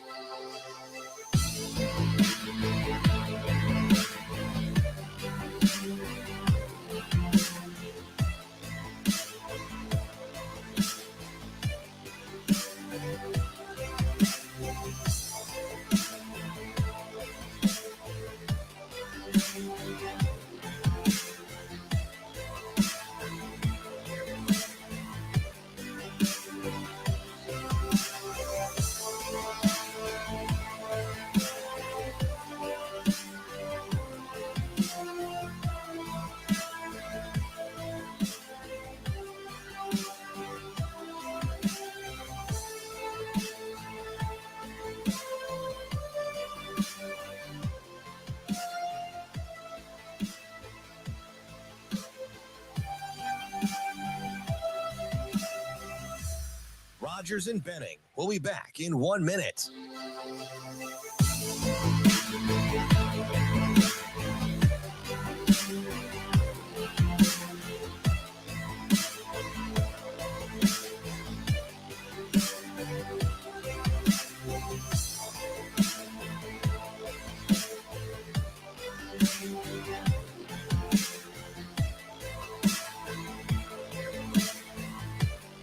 Rogers and Benning will be back in 30 seconds.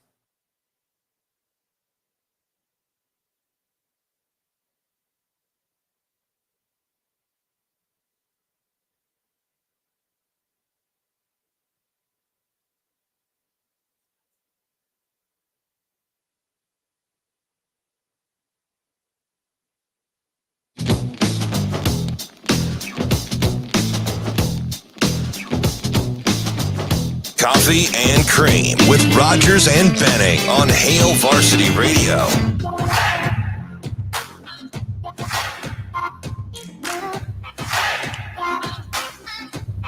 Hey, welcome back. Before we move forward, I would like to take a moment and tell you about Zipline Brewing. Zipline has a new beer out that we've been pushing, and I don't know if you've had the chance to try it just yet, but I'll tell you a little bit about it. So in case you haven't, it will be a good opportunity to go to the store, pick something up. You can find it at all Zipline locations, and maybe give a little taste test. I'm not saying you have to go all Dave Portnoy pizza review on it, but maybe try the can opener tropical ale. I forgot you're a Barstool guy. A new summer crusher brewed. Well, that's my generation. A new summer crusher brewed with guava and lemon, perfect for a hot summer day. It's a little tart, but it's refreshing. So remember that as you take it all in. And so if you want to try the can opener tropical ale, again, find it at your favorite beer store, and it's available at all Zipline locations. Going into the break, I asked you the question, who would make it to the majors the quickest out of those that were drafted in Nebraska? Is it going to be Matthews, Anderson, Bovee, Olsen, or Kaminska? Because I threw Omaha in there as Mike Bovee was drafted third out of those 5.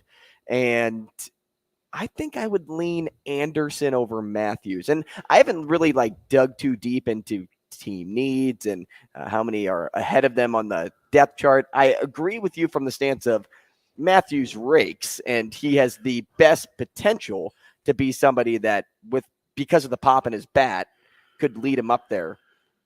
But and he reached base in 60 some odd straight games, which leads me to believe he has a pretty good understanding of how to make it work. But Anderson, tremendous command of his own strike zone. Yeah, I love Mad really Max. Good average. Bovee has a lot more average than bombs. He's more of a gap hitter, but he's got a really good swing. But I don't know if he'd beat the other two there.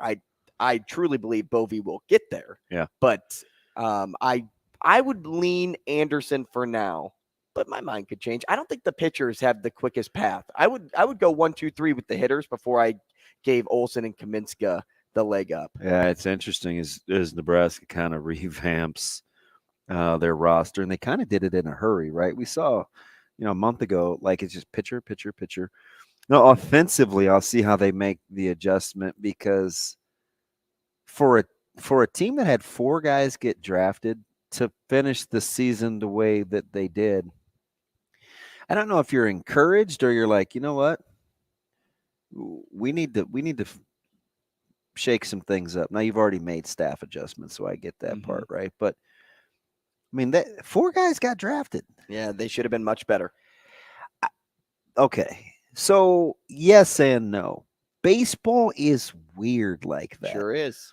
Where it's sometimes it's so much on potential, more so than other sports, that sometimes it isn't a direct correlation. Well, great players can figure it out, though. And when you have great players, the team should be able to figure it out, more so if you didn't have them. So that's why people would look at this as it's disappointing that it ended the way it did. Yeah, but they got to be the right 4, right? Now, it would be different if they were, let's say, I probably would be more inclined to agree with you, if they were all 4 pitchers, right? Because for every Matthews and Anderson, you get Iowa's pitching staff. And you know how baseball works. That's the great equalizer. So I'm always, it's not that I get into this every day, but I am passionate about it because I think the baseball draft is different. You'll see guys let's take Florida, for instance, their pitching prospects. Guys that haven't had a lot of college success, but you will see get moved in the draft on the bump because of potential. And I think I just use Florida for example because that staff finally started to come into fruition. Yeah, they had 3 pitchers, but one of them was built on true potential, right? And now, and maybe Florida isn't a great example because they made such a deep run in the CWS, but they had the. My point is sometimes it's not always that linear. Where you look at, okay, statistically, this guy was 10-1 on the bump, and because for every potential guy, there's a Michael Roth who's really, really good in college. His team wins a lot of games. He takes the bump a ton, but he's not a high-end pro prospect, coming out of South Carolina. So I just think it's baseball. I'm very leery to make direct correlations because it's such a game of managing failures and potential. Not near as much as football is probably one. And even basketball is a little weird, right? It's for Grady Dick to have been a lottery pick, I would make the case that there was probably 1/3 of that season where you're like, what? Wait, lottery pick? This guy hasn't scored double digit. It's like, so basketball is closer to baseball, but it's certainly not football where they base things on potential, size, talent, speed, things like that. I think baseball's it's a brutal sport. Brutal it is to a brutal project. sport, but when looking at the season and the midweek games, and I don't want to harp on that too much because it all happens regular season. That could have impacted where you stood in the postseason, and so I think about that more than I think about how they faced Maryland, and Maryland was the best team until they saw Iowa, and Maryland had the pitching, they had the hitting for sure. They had more hitting than Nebraska, but they never got timely hitting. So I'm with you there. Like it baseball as much as it's individual success, it's a team game. Like you only get to bat one time before you bat another. 8 guys go, and then you bat again. It's funny you give that specific example. I was talking to my guy Aaron, Degenerate. I'm surprised he's probably fishing. I don't know where he's doing this morning, but in the rain. Oh, listen. Fish come out to bite now. This dude stays with a pole in his hand. He sent me a picture the other day of his pantry. He's got like a lot of little kid food, and he said his wife said he gets more than one shelf when he starts to eat like an adult. It's like chips and little Debbie snack cakes, and there's like this little itty bitty spot in a great big walk-in bench. Anyway, he said, 4 draft picks. This team should have been better. And I think my immediate response to I've got to go back and look at it, but it was something like, I think a lot situationally they definitely needed to be better. So I think the talent isn't always a direct correlation to how we are with runners in first and second and 2 outs in the bottom of the 7th either, right? Which is a lot of what happens in baseball, right? 3-2, 2 on, 2 out, and I need to throw a strike. Right. Sometimes that isn't. Right. I can't look at your talent upside and say, "Oh my God, this guy's touching mid-90s. He's just getting started on the gun. He's got a good secondary pitch." But teach him to throw a strike and have command when he needs to. So I'm always leery to look at direct correlation of draft. I watched Vanderbilt have 3 guys drafted off the bump that had time in the College World Series, and they didn't win the College World Series. So it's like, it's a decent indicator. I'm just very leery to say what should have happened. Now, basketball, you get 3 guys drafted on a roster of 12, and they're first rounders, and you don't win. That would probably more of an indictment. But in football, it seems to be really direct. You see 6 guys from Bama go in the first round, you assume they had a good year. You see 5 guys from Georgia go in the first round, you assume they had a good year. LSU is a good example in the Burrow draft. They had like 30 go in the first round, it seemed. Which is crazy.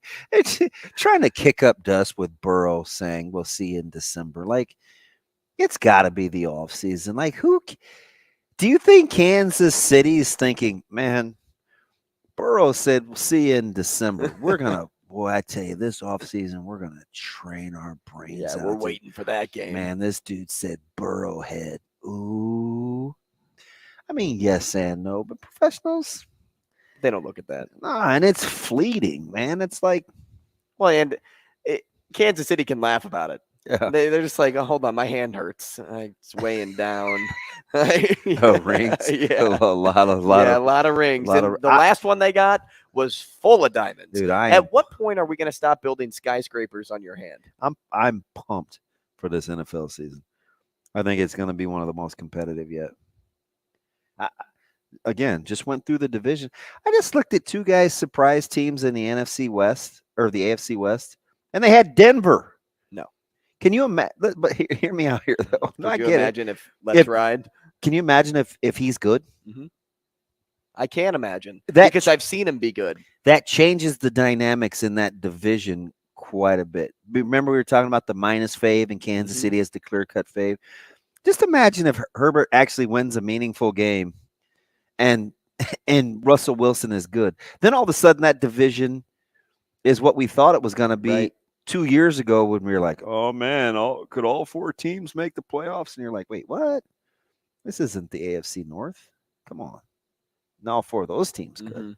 They won't, but they could, right? When the worst team in your division is above 500, like in that division with the Browns and right. the Ravens and the Bengals and the Steelers, then we can talk. I may be a little biased. Why'd you choose that division? I don't know, because people were trying to make the case for the AFC East being the best division in that conference, and I'm like, have you not seen Cleveland, Pittsburgh, Baltimore, and Cincinnati? Yep. Like New England, like it's Mac easy. Jones is still the quarterback in New England. They still have to find a way to score points. They would say they still have to figure out a legit offensive coordinator. Like, and no disrespect, because it's Bill Belichick. Bill Belichick. Yep. I know why people are saying it. Doesn't mean that. I get it. It's 100% true, but I would lean AFC East over anything. Really? So you think New England or whomever is last will be better than the last place team in the North? I bet they'll be better than the Browns. Better the East and the West. You see the Browns roster? Yeah, I have, but I also know they still have Deshaun Watson. Wow. Take a break. Wow. Rogers and Benning will be back in 4 minutes.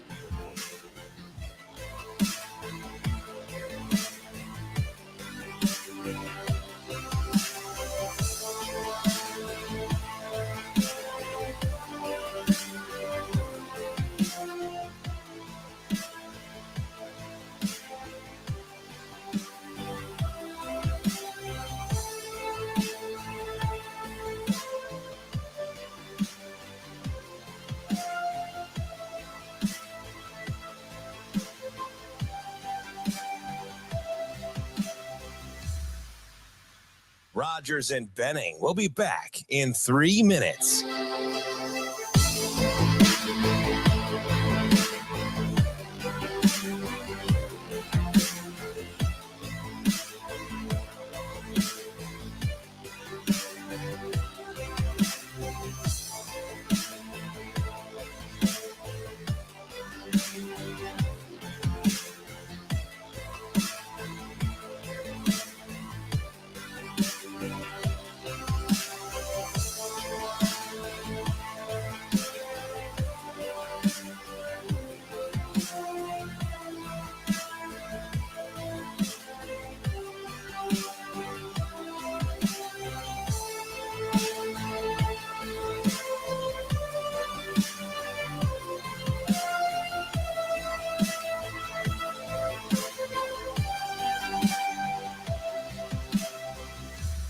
Rogers and Benning will be back in 2 minutes.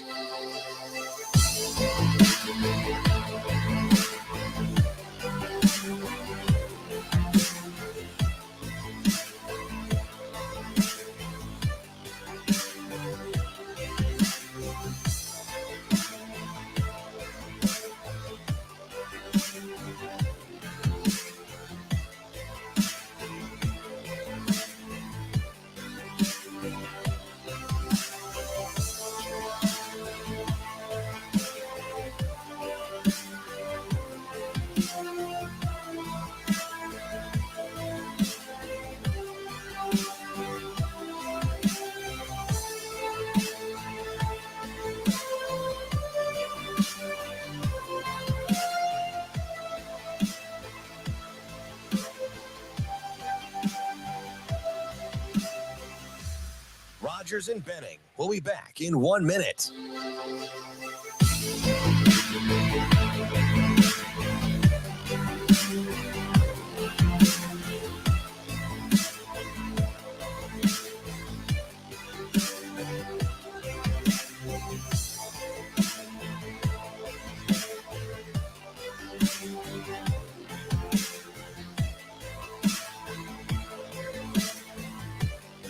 Rogers and Benning will be back in 30 seconds.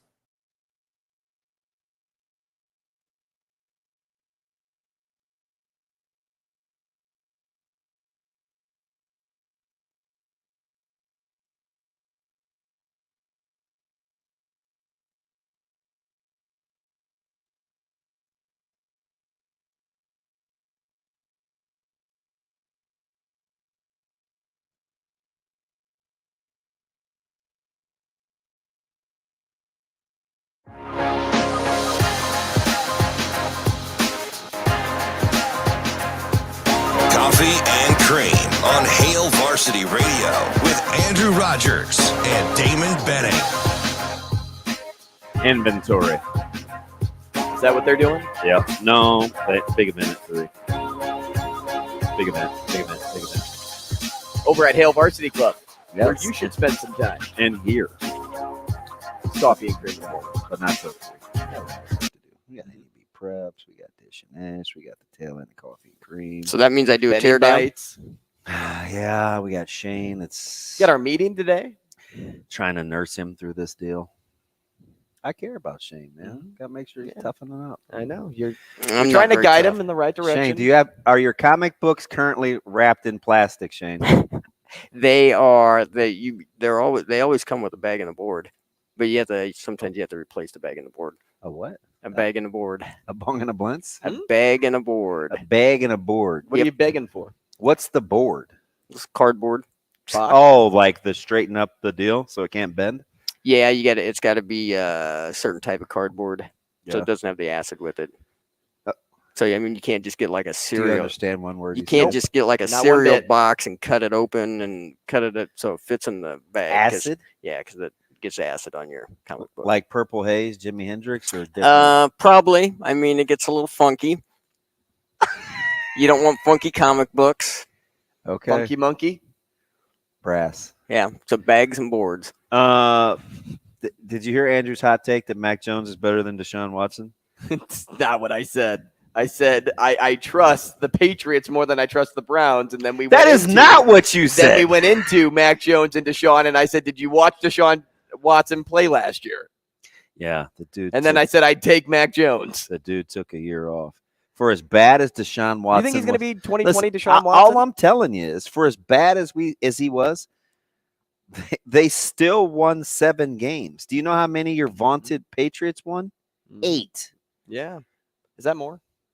It is, but not based on like your measurables of like. Well, in regards to the AFC East versus the AFC North and being better, Well, it doesn't matter because the Jets last year won 7 games. right? So if the Jets are better, Which they should be. then that has to be maybe at the Patriots' expense, right? What if it's one Right. less game? Yeah, 100% true. Okay, I'm just 100% true. I'm just saying. What if the Steelers are better than they were last year? Then that's at the Browns' expense. Maybe I think the Steelers will be about where they were at. Really? If they get to 10, I would be. I'll tell you what, they won't have a losing season.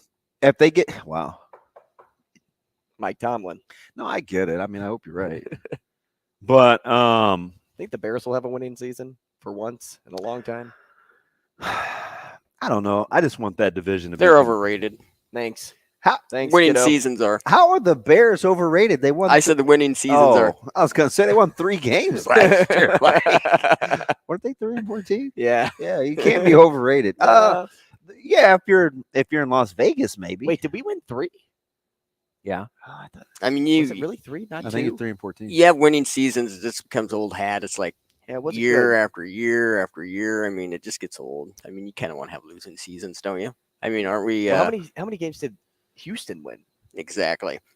Because they More- ended up winning on week 17 to allow the Bears to have Yeah. the number 1 pick. So did the Bears win 3? They did. And then Houston won 4? No, Or they Houston won tied? 3. Didn't they tie? Yeah, but well, Mm. Houston had the tie, so the Mhm. Bears were 3-14. Okay. And the Texans were 3-13. Yep. Sounds right. So that's where that was. And Shane, his Raiders had the total of both those games. They won 6. Sweet. I'm telling you, you're not pumped for the NFL season. Oh, I am. 1,000%. Yeah, there are so many good teams. And I'm a fantasy football player, so you know I'm pumped for the NFL season. That's a little weird. You and the other 75 million people that play fantasy that just Maybe it's weird that you don't play. yeah, but I mean, at some point, aren't you like rooting for your non-fantasy team? Don't you just like have a team, or is it just for the sake of the game, or is it just about tallying points and winning? It's the Bears for me, Mhm. but then I root for players because of my fantasy. See, team. that is maybe it's a me thing. I'm Mm-hmm. willing to own that. But if Jamar Chase was on my fantasy team, yeah, you wouldn't want him. and he's to do playing well. against the Steelers, Mhm. I don't want him to do well anyway, right? Like it just seems kind of So I only have to. I don't have to worry about that too much with people in the NFC North. So like I have to worry about Justin Jefferson. So you're not drafted like Amon-Ra St. Brown. Oh, I absolutely will. So when he goes like 7 for 160 against the Bears and a touchdown, 2 touchdowns, you're like, yes, I won my fantasy week 7. Well, and the Bears win by a touchdown after that, right? That's how it works. Like if he goes 7 for 160, we live in utopia. The Bears ain't winning. How do you know? What if that's the only score? Or the only 2 scores. So we're just talking. They're not running. Best case ideal. Yeah, absolutely. I live in utopia. That boy, Mr. Myopic over here. Yeah. No, I just like rooting for players ultimately on game day. Plus, the Bears haven't been good enough to be a team that had playoff implications. So since like Trubisky took Mitchell, Khalil Mack. I know a lot about Mitchell. Season. You want him back? No, not. You know what? I'd rather have all the picks I gave away to San Francisco back. I shouldn't say the Bears gave away to San Fran to move up 1 pick. You may be kicking yourself over that one. For a long time. I don't think it sets your franchise back. Just maybe a couple of years. Mm-hmm. Won't be like a Northwestern. Definitely did. And you know what? They made the playoffs. They had a good run that year. We had Cody Parkey, who likes to hit poles more than he likes to kick through them. So because of all of those things, I haven't had to worry too much about the Bears being successful. So my fantasy teams have played superior. Yeah. What's the most wide open division for you? Like anything could happen? Yeah, any of the 4 teams could win. The NFC South. I agree. Atlanta, Carolina, New Orleans, and Tampa Bay. Mm-hmm. And I don't know what's going to happen in Tampa. Kyle Trask, is he the guy? I know. Are we really going to put our faith in him? Well, you signed a good backup. Yeah. I mean, you never know. Are they going to play good enough defense? No. They aged. Like they aged out. I don't know. They have receivers that can't stay healthy. So do we really think Baker can't beat out Trask? I don't know. He's one of those quarterbacks that you just kind of, side eye every time he's out there. Like, are you really supposed to be here? Shouldn't you be doing a Progressive commercial? I mean, he does have Godwin and Evans. I mean, those guys will let him. If they can stay healthy. Can you imagine Baker Mayfield not getting the ball to Mike Evans? Yes, I can. I can imagine Mike him Evans overthrowing that football. will lose his mind on Baker Mayfield. Which is why he makes Keenan Allen look pretty, level-headed. Yeah. So who comes out of the South for you? I know who I want to. I want Carolina, just because I closet cheer for Carolina, and a little bit of bias there. Caleb does, but it would be cool to see Atlanta make a run. That's who I would like to see. I really would like to see them. They run the ball well. I think the Saints though are interesting, especially because of their defense. They always show out defensively. They may not have the best names. Shane, are you cheering for the Saints? I don't know. Not really. Really? You can cheer for the Lions in the Are you just all out on Carr? No, I'm not all out on him, but I mean, go where, and go to. I'm not going to cheer for the Saints just because Carr's there. Okay. So he's not. So that's a perfect example of kind of what we started with. He's not a players fan. He's a team fan. So he'll stick with. Well, we're old. It depends upon who it is, but for the most part, yeah. 50. Yeah, it's crazy to me. Right? Like, I just like in high school, free agency was just getting started. Most guys back then, mid-90s Dallas, Dion, those guys moving like. It wasn't really a thing before then. There wasn't a ton of mobility. I remember and I'm old. Like I was probably 20 maybe. I got to look at the exact year. I remember when Woodson went to the Ravens and it's like he was dead to me. And Rod Woodson is easily in my top 10 of all time favorite Steelers. It kind of went in cycles. I just can't, you know what I mean? Like I get that. It happens. You're so used to it. It's like, because I was born into it. Yeah, and I just can't function like that. It kind of went in cycles where like a long time ago, they would be with the team for the entire career. And then it went into like the 90s where you'd be with the team for like 8-9 years. And then you go someplace else for like 2 years, maybe. And then you'd end up back at that Do you team remember for like when a it year. was a thing when free agency started and all you would think about like as a diehard fan is first half career, second half of the career. Yeah. And that was it. Mm-hmm. Right. Okay. So who's he going to finish with? Mm-hmm. Now it's like free agency. You're trying to hang on for 3 years. Yeah, free agency could start within like 2 years. That's how my free agency started. It was first half. It was first half, back half. Well, even still today, I think it's about where you finish too, where you age out, what team you're going to land on. So, how many veterans do we know go to the Chiefs just because they have a great chance of winning the Super Bowl? I do think you see a lot of guys wanting to win more now. Mm-hmm. I mean, DeAndre Hopkins was standing. He'll go somewhere where he can win. So are we still talking Tennessee and New England, or because he doesn't have to be in a hurry? I hope not New England, but I mean, what's inviting about Tennessee? Vrabel. Yeah, I'd like to play for him. Me too, actually. But, I mean, just quirky enough end wise, it'll be the worst quarterback he plays for. And I mean, and according to you, why wouldn't you take Mac Jones over a guy like Deshaun Watson? Full circle. I hope, for whatever the reason, I kind of hope D-Watt call it a hot take. Has a good year, even though it's the clowns. And of course, I think for that point, because I took Deshaun Watson last year, knowing that he wasn't going to play a full season late in fantasy drafts, and I got him with the last pick in one of my drafts. Now, he didn't pan out when I needed him in the playoffs because that's what I was banking on. I get to the fantasy playoffs with whoever. Right. And then Watson just gets slotted right in and I have a top 5 option and it just wasn't there. So maybe it comes from a place of anger, maybe a little bit of I'm a little mad. It's funny how fantasy guys and gals, like, it can get personal in a hurry. And it's not even a team they cheer for. It's because what somebody did to their fantasy team. Sure. I just can't. Sure. But that's my way of holding on to competition at my age. Yeah. When I don't play sports anymore. I mean, you got D-Watt, Chubb, Cooper, Donovan People-Jones. And Cooper really balled out late last year. They're good up front. Like that.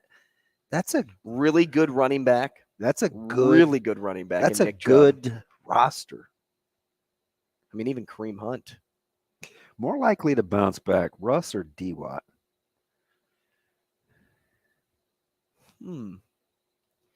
Denver got the much better. I kind of say this. He's really McCarthy in a different uniform. But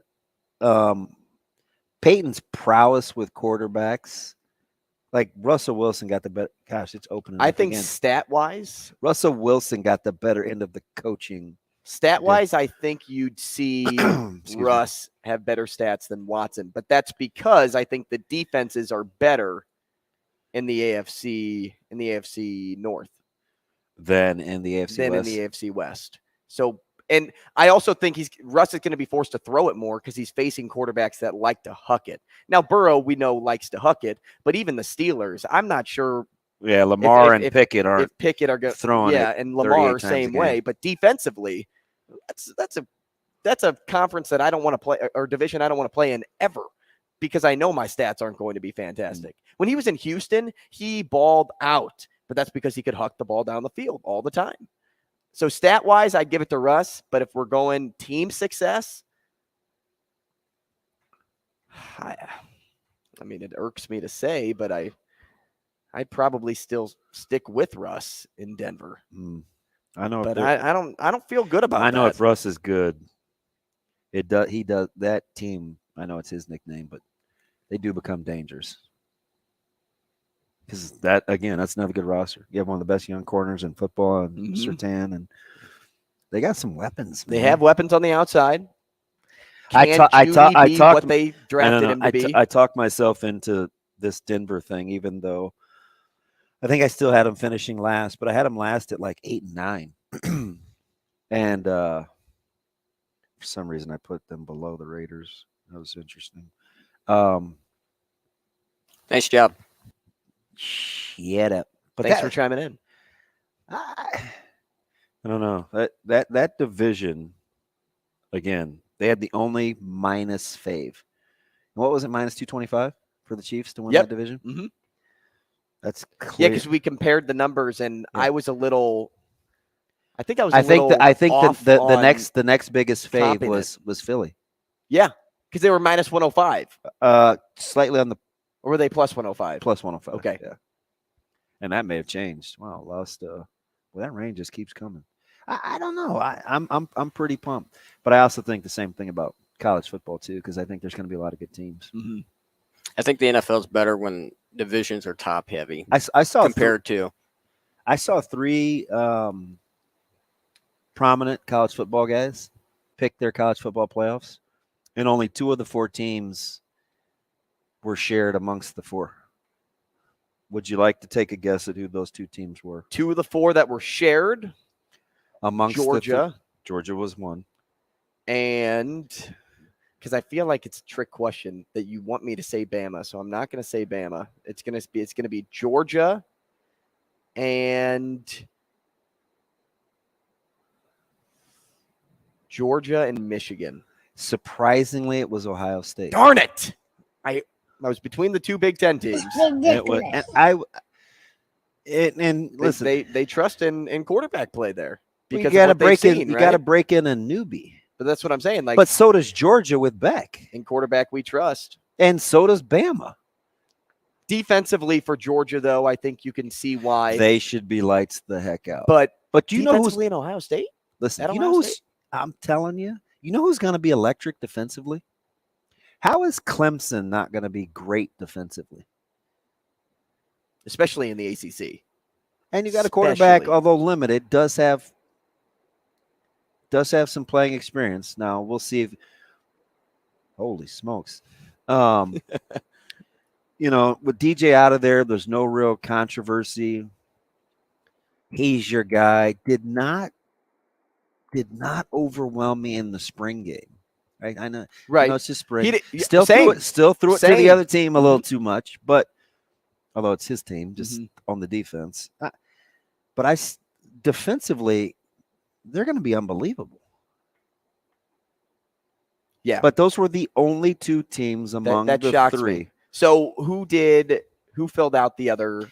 So the other 2 for all 3? I gotta think. So one was, surprisingly, Clemson, Ohio State, Bama, Georgia. Okay. Could easily see it. Ohio State, Georgia. Did he go with Ohio State, Georgia? Who was his ACC representative? Oh, Florida State. Mm-hmm. And he took a flyer on this LSU. Okay. Don't hate that at all. Really? Mm-mm.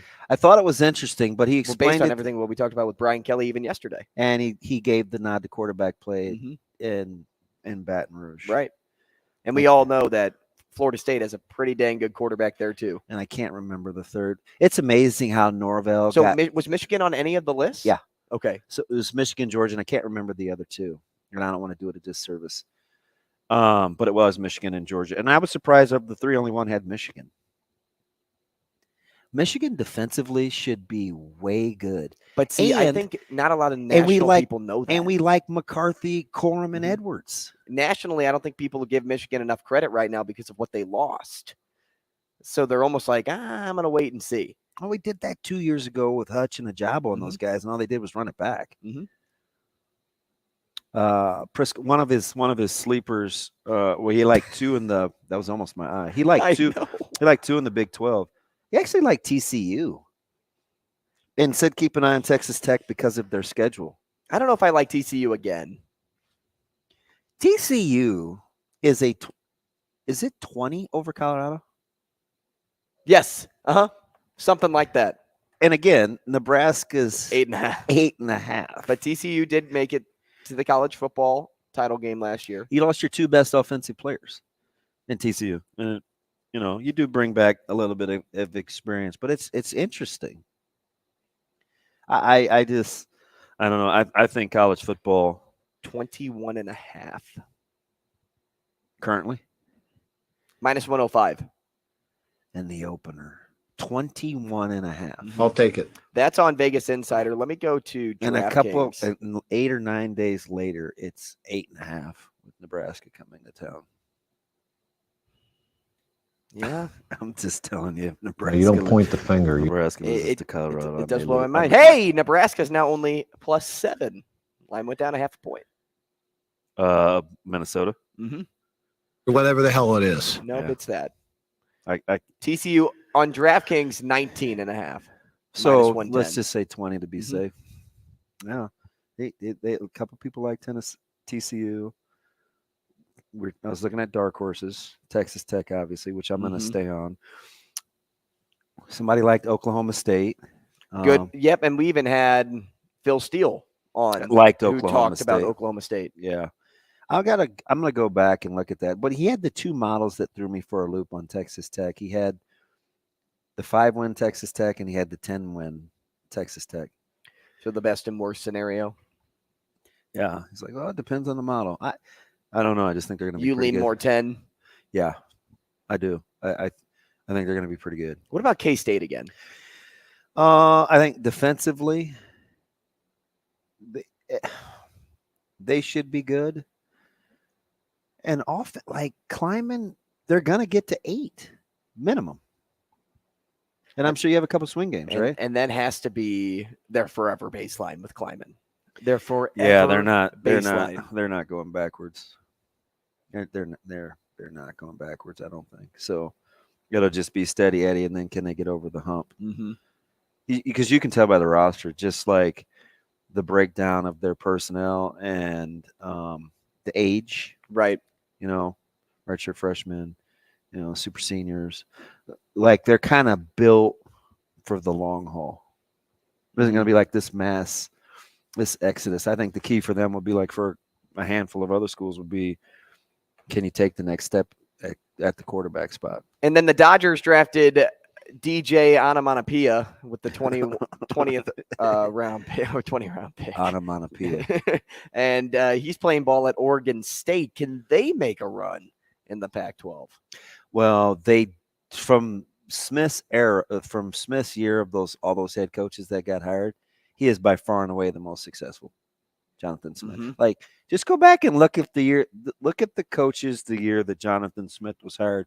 I think you could make the case he was the best hire that year. So you'd think the Pac-12 is going to be interesting. Who are the best quarterbacks in the Pac-12? If I said, well, there's one, and then there's everybody else. Yeah, if I said it's Caleb Williams, and then who's next? Is it Bo Nix? Is it DJ? Is it Sanders? I'll go Bo Nix. Even though he doesn't excite me, but his ceiling when he's playing well is, I think so, unbelievable. And he got on a run. What about even? Did I even mention Utah? In Cam, yeah, and they have a great coach in Whittingham, and I think their defense will be back. Cam Rising. Oof. Their defense. That's who I compare. Anthony Rizak is Cam Rising. What a comp! What a comp! I think he is. She's like, God, this is an unbelievable look this morning. Just water everywhere, man. Big events is happening here. Okay, when we come back, we'll do Gone in 60 Seconds. Here we go. Today's prompt is about the NFL. So think about that. All right. We'll do a warm-up before we get started. It has to do with the All-Star game. And then we'll really get into it. So if you want to play, 888-638-4876. Give us a call. That's next. Rogers and Benning will be back in 5 minutes.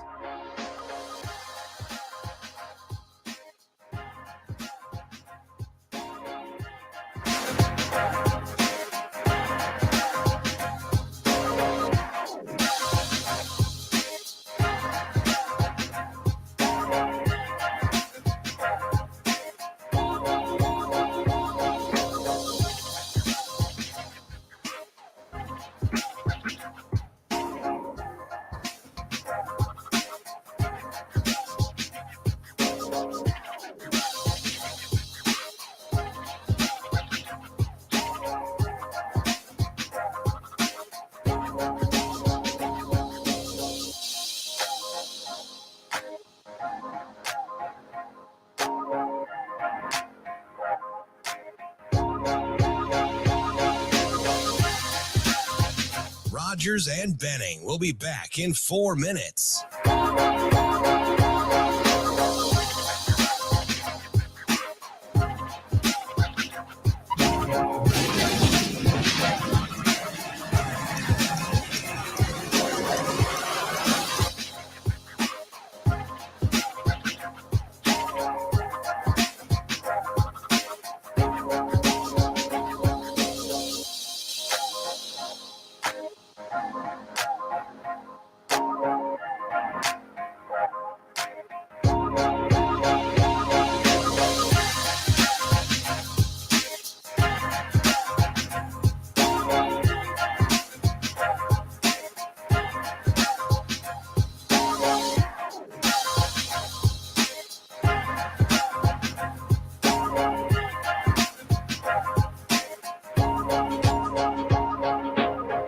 Rogers and Benning will be back in 3 minutes.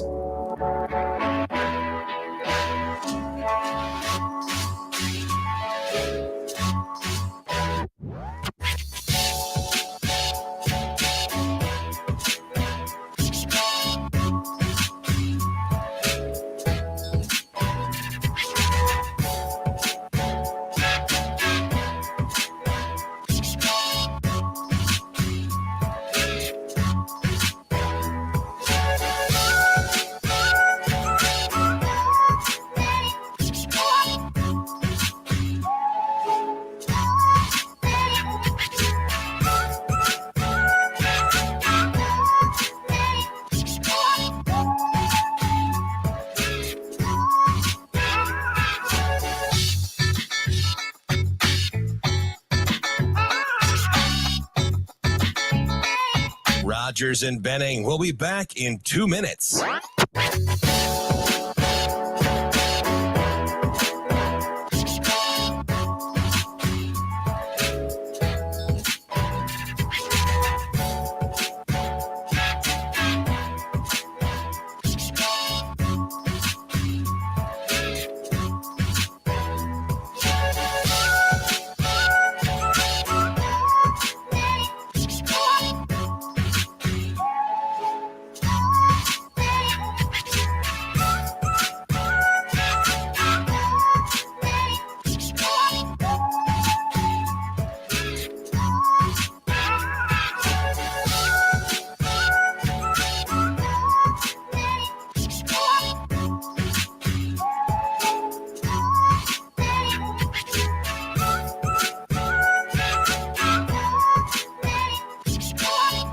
Rogers and Benning will be back in 1 minute.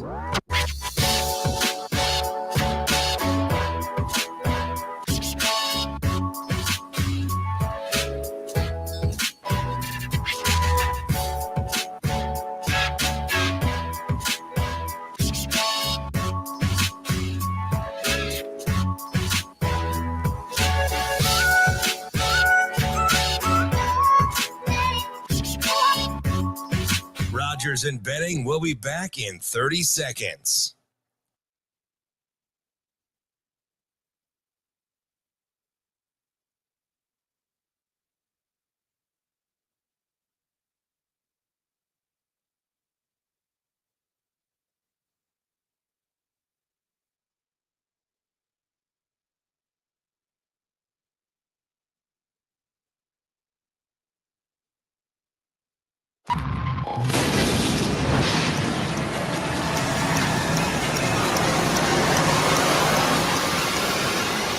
The time it took you to get your popcorn? 3.2 minutes. The time it took you to upload this podcast? 2.5 minutes. Time Damon has to go rapid fire? Oh, let's go, go. 60 seconds. Oh, it's rapid fire. It's Gone in 60 Seconds with Coffee and Cream.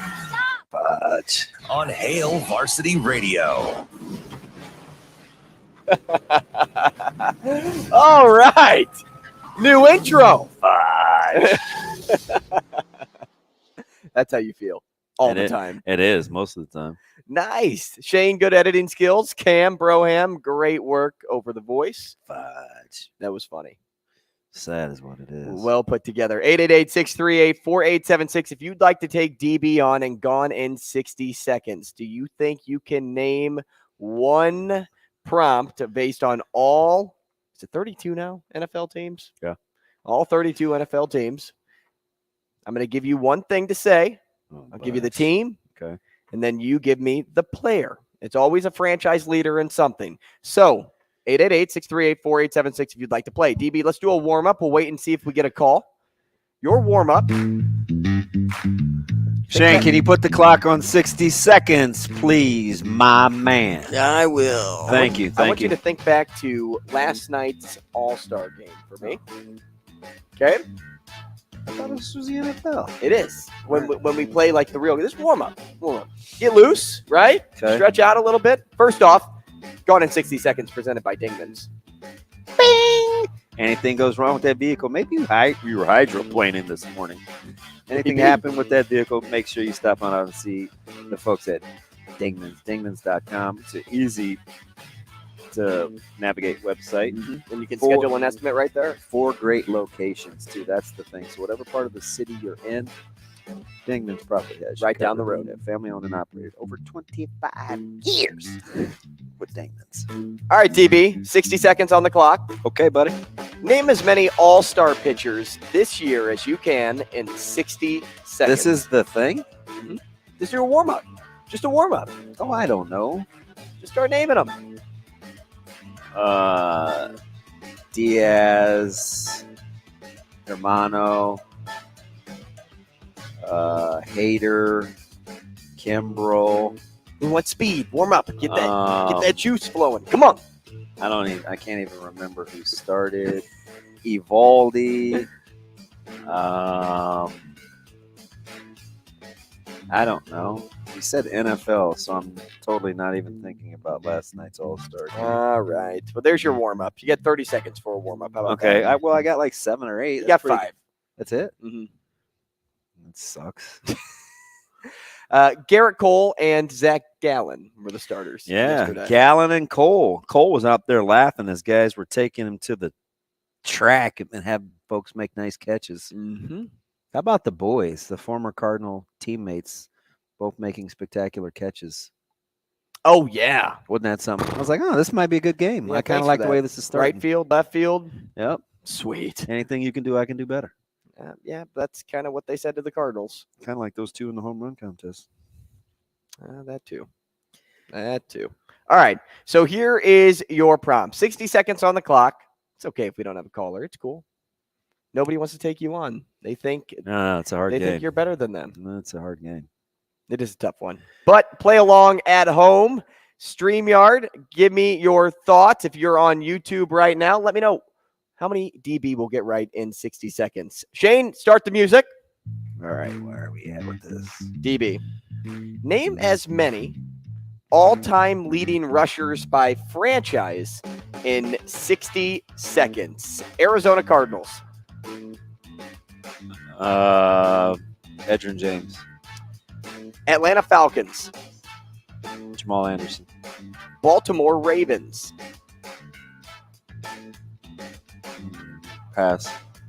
Buffalo Bills. O.J. Simpson. Carolina Panthers. Fred Lane.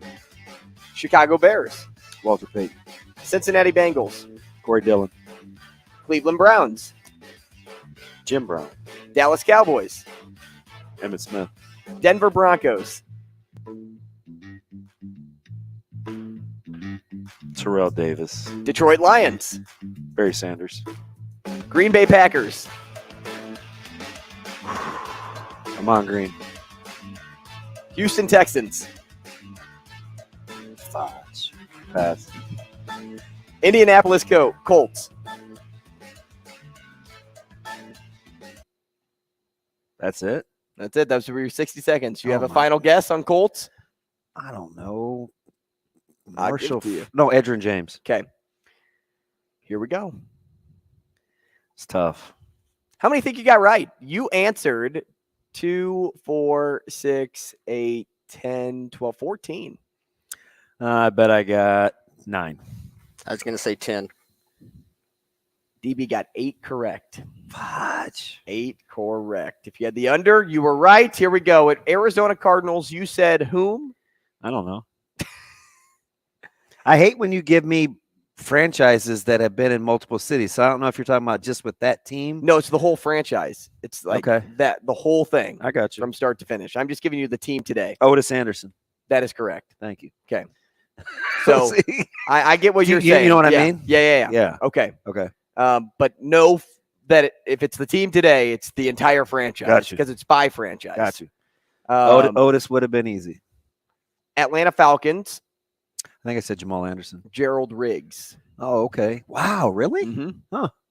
Baltimore Ravens. I passed. Jamal Lewis. Oh, that makes sense. Musclehead. Mm-hmm. Buffalo Bills, you said. OJ. It is Thurman Thomas. Okay. Makes sense. Played longer. Panthers, you said. I think I passed. Oh, Fred Lane. Mm-hmm. Jonathan Stewart, actually. Oh, little man. Mm-hmm. And this is when you started to go off. Bears, Walter Payton. Bengals, Corey Dillon. Browns, Jim Brown. Cowboys, Emmitt Smith. Broncos, Terrell Davis. Lions, Barry Sanders. Packers, Amon Green. And the Texans, you said wrong. Who did you say for the Texans? I didn't know. Did you pass? Yeah, the time ran out. Mm-hmm. Arian Foster. Oh, wait, is he funny? And you got James. You got James. Edrin James. Tippy toes, sweet feet. I did go on. So that was only you went 8? on a run. Yeah, because you missed like the first 6, and then you buried the last 8. Dang. All right, let's go. We going for round 2? Round 2. Here we go. I have faith in you in this one. No, I don't. Shane, over under 8. No, over under 8.5. I'm going to go with the over. Okay. Yeah, I don't know about that. Okay, you have from this team on. Ready? Yep. Set. Shane, you got the timer ready? Yeah, as soon as you're done answering the question, I'll play it. Jacksonville Jaguars. Fred Taylor. Kansas City Chiefs. Ooh.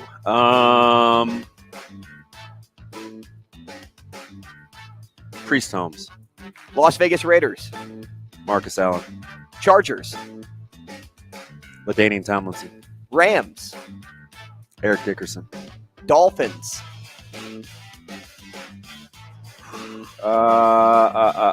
Pass. Vikings. Wow. Adrian Peters. Patriots.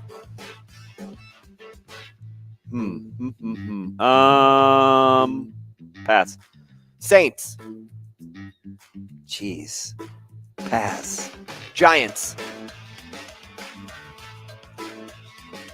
Joe Morris. Jets.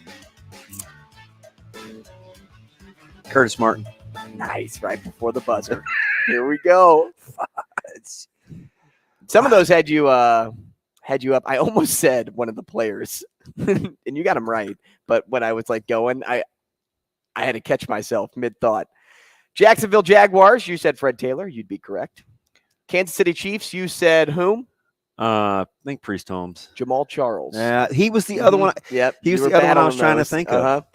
Raiders, Marcus Allen. That's correct. Chargers, Tomlinson. That's correct. Rams, you said Dickerson. It's not. You want another guess? Steven Jackson. That's correct. Dolphins, you passed on? Yeah. Larry? Zonka? Mm-hmm. Really? Larry. Huh. Okay. You got AP right. That's the name I almost said. So not Falk for the Rams? Not Falk. I would have thought about that. I don't think he was there long enough. And he spent a lot of time with the Colts. And he was so dual. Mm-hmm. Go ahead.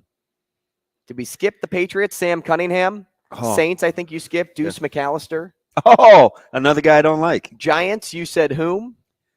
I may have passed. Tiki Barber. I would have said Otis Anderson. Really? He was. And then you said Cardinals. Curtis Martin. That is correct. DB only got 5 that round. Guys, that's tough. Okay, who was the Steelers? Franco Harris. Eagles. Staley. McCoy. 49ers. Ricky Waters, maybe? Frank Gore. Oh, yeah, duh. Seahawks. Frank Gore's like 16K. Yeah. Seahawks? Yep. Ricky Waters? Cover up Madden. Oh, Lynch? Sean Alexander. Oh, yeah. Gosh, he only played like 6 years. It's crazy, some of these numbers. Bucks was Wilder. Titans was George, of course. And the Commanders was Riggins. Tough. We'll be back. Rogers and Benning will be back in 4 minutes.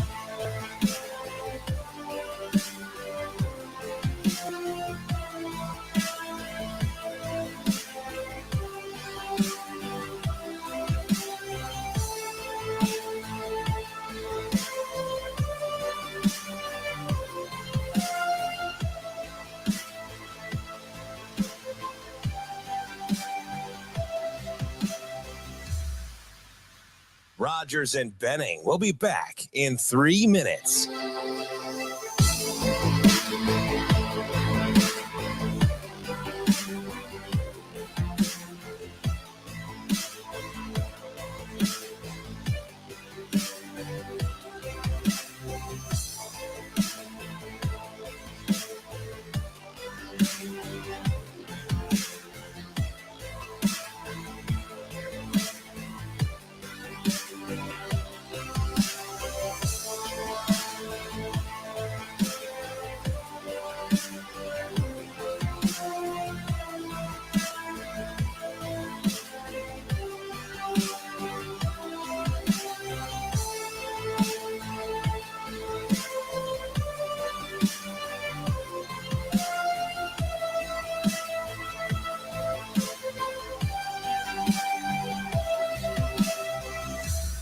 Rogers and Benning will be back in 2 minutes.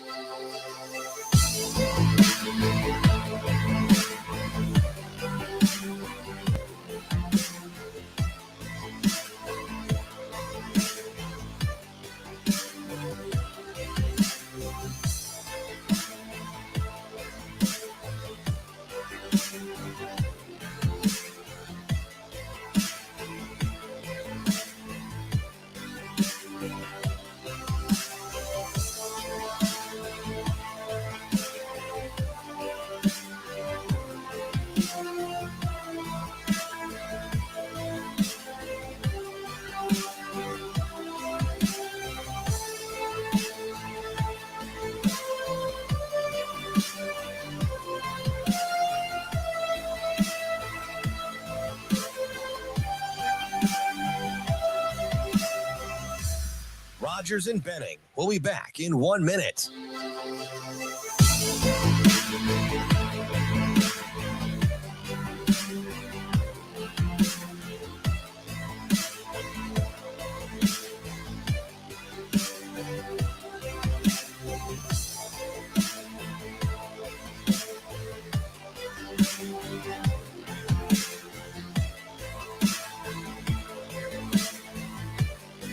Rogers and Benning will be back in 30 seconds.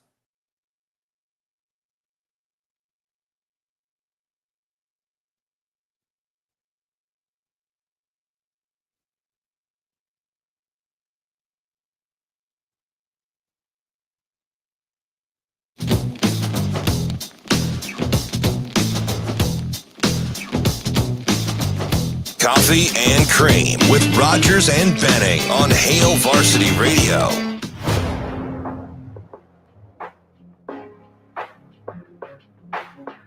Welcome back, Coffee and Cream in the morning on Hail Varsity Radio, powered by Currency. Damon Benning, Andrew Rogers. Before we get to our next guest, I want to take a quick moment and tell you about the Omaha Storm Chasers and their upcoming schedule. They play Indianapolis this coming weekend, and then they have a homestand with St. Paul to follow. So get your tickets either by calling the box office or by searching the Omaha Storm Chasers wherever you can, and you can buy them there. Also, Dyer Law is a great place if you are in need of a personal injury claim. Dyer Law will take care of you, 402-393-7529, or visit dyer.law to chat with trusted professionals about your personal injury claim. That's Dyer, D-Y-E-R, Law. At this point, let's bring in our next guest, Leo Adam Biga, author of From the East Coast to Omaha University in the 1960s. A great article at Leo Adam Biga on Twitter. Leo, good morning. Thanks for taking some time.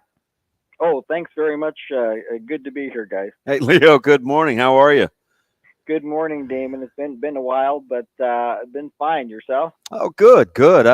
Listen, you're in my wheelhouse. So I was pretty excited to get a chance to talk about it because a lot of these guys, especially guys like Jimmy Jones, still good friends of the family. That's great. I wish I had a chance to talk with him. We never worked out, but I got to enough of these dudes that I think it helped flesh out the story. So, Leo, the word that sticks out to me right away, and it was smack dab at the beginning, was unity. Without it, could this story be written?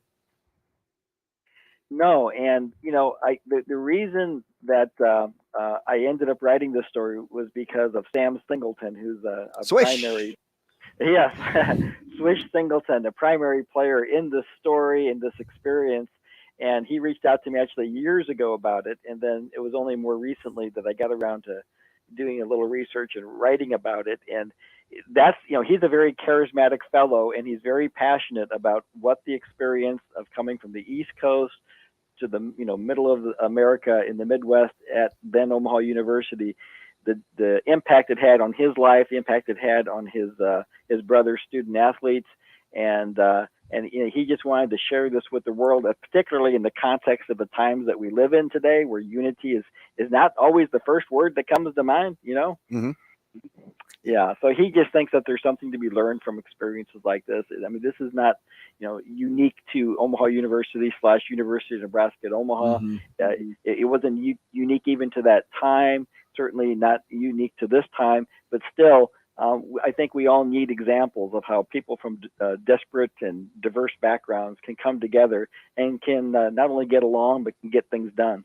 Leo, it's interesting because, we hear a lot of the popular stories like at the state school with Nebraska and Devaney and making it a very inviting place for African Americans. Yet we don't hear some of the same stories without guys like yourself about the Milo Bells and the Al Caniglias of the world. That were such mainstays and pillars of Omaha's campus that made it a place for African Americans to feel comfortable and, I guess, relatively speaking, I would say, in such volatile times. I agree with you, Damon, and of course your late father, the great Don Benning.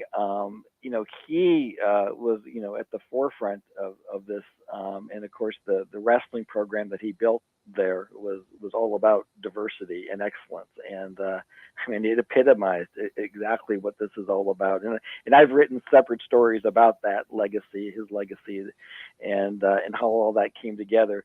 But and I think what we're telling in this particular story in Nebraska History Magazine is it's kind of a larger picture story, but it was not only happening, in your father's wrestling program, it was happening in the basketball program, the football program, the baseball program, to one extent or another. And it speaks to, there's no documentation about any of this. It wasn't like this was a formal thing where let's go recruit these student athletes from New Jersey and New York and Maryland and whatnot, and let's make it all about diversity. It was just a kind of an organic thing that happened, and everyone speaks so fondly about it that you can't help escape the fact that this meant a lot to its participants. Leo, even if it's just moving from one state to another, not across the country, I feel the impact. Even on my own life today, not easy being away from home or the place you grew up, your roots, but in a way it can be fulfilling if you end up in the right place. And it seems like that's how a lot, or at least that's how the East Coast Midwest connection really stayed fluid all these years, that Omaha is just a hard place to leave. And Singleton proved that, and many others proved that too. But would you say that's the case, or would you think it's just more the people that you came into contact with when you got here? I think it's both those things, and to that point and to Damon's earlier point. So especially with the African American students and student athletes, because not all the participants in this were athletes. Mm-hmm. But they came here. They were embraced, by their African American brothers and sisters, from the Midwest. When they got to Omaha University, and because they couldn't find housing anywhere near UNO because of the times and the culture, they needed to find places to live in Northeast Omaha, and so that was again another welcoming community for them. It was residents in Northeast Omaha who took them in, and boarded them, and then these individuals got exposed to that rich cultural thing that was happening there, and that just became kind of this exchange, this beautiful exchange that happened between these guys who came from very different urban centers than Omaha, and they brought their personalities and attitudes and knowledge, and then they were affected by the Midwesterners, who were from here and lived here, and then this kind of beautiful harmony played out, where they fed each other, and they influenced each other. It's interesting because I think that the Jersey boys, which you kind of alluded to with that connection, I think one of the keys was how they endeared themselves to the community so quickly, right? Getting along with the folks of, Bob Boozer and Ron Boone and Bob Gibson, some of the pillars and the mainstays, where it made, maybe it was, they were galvanized and came together because they had to, but it was so inviting for those that were moving here that, I mean, you can't help but to think of it as a special place with how quickly they were taken in. And Sam brings that up all the time. I mean, he refers to it in the story. I mean, he could not believe how welcomed he and the other visitors, newcomers were, and that made all the difference to him and to them. And it wasn't something he expected, because almost to a man, they had never been outside of their home states, right? I mean, they didn't know what to expect here. And, even though they heard some good things from the guys from the East Coast who had preceded them here, it was like they didn't really believe it until they experienced it, and when you talk to someone like Sam, I mean, this is decades ago. This happened many decades ago. It's as present to him today as it was when it was happening to him all that time ago. We're talking to Leo Adam Biga, author of From the East Coast to Omaha University in the 1960s, at Leo Adam Biga on Twitter. Leo, how did the way athletes were received by this town and university impact those back from where they came in regards to recruitment in Omaha for the long haul? Because it seems it's pretty easy to assess that positive experiences leads to positive reactions everywhere you go, which can in turn lead to peer recruiting like we saw. Well, yeah. And so, to that point, all I can speak to is, what was told to me by Sam and some of the other people that I interviewed, and then kind of what former UNO longtime sports information director Gary Anderson told me, that once this pipeline got started in the late 50s and started playing out, in a big way in the 60s. The word would get back. One guy from New Jersey who made it here would tell his friends and classmates back home that, hey, this is a really great place to be. You ought to think about this too. So the word spread that way on, in these various East Coast states and Mid-East states.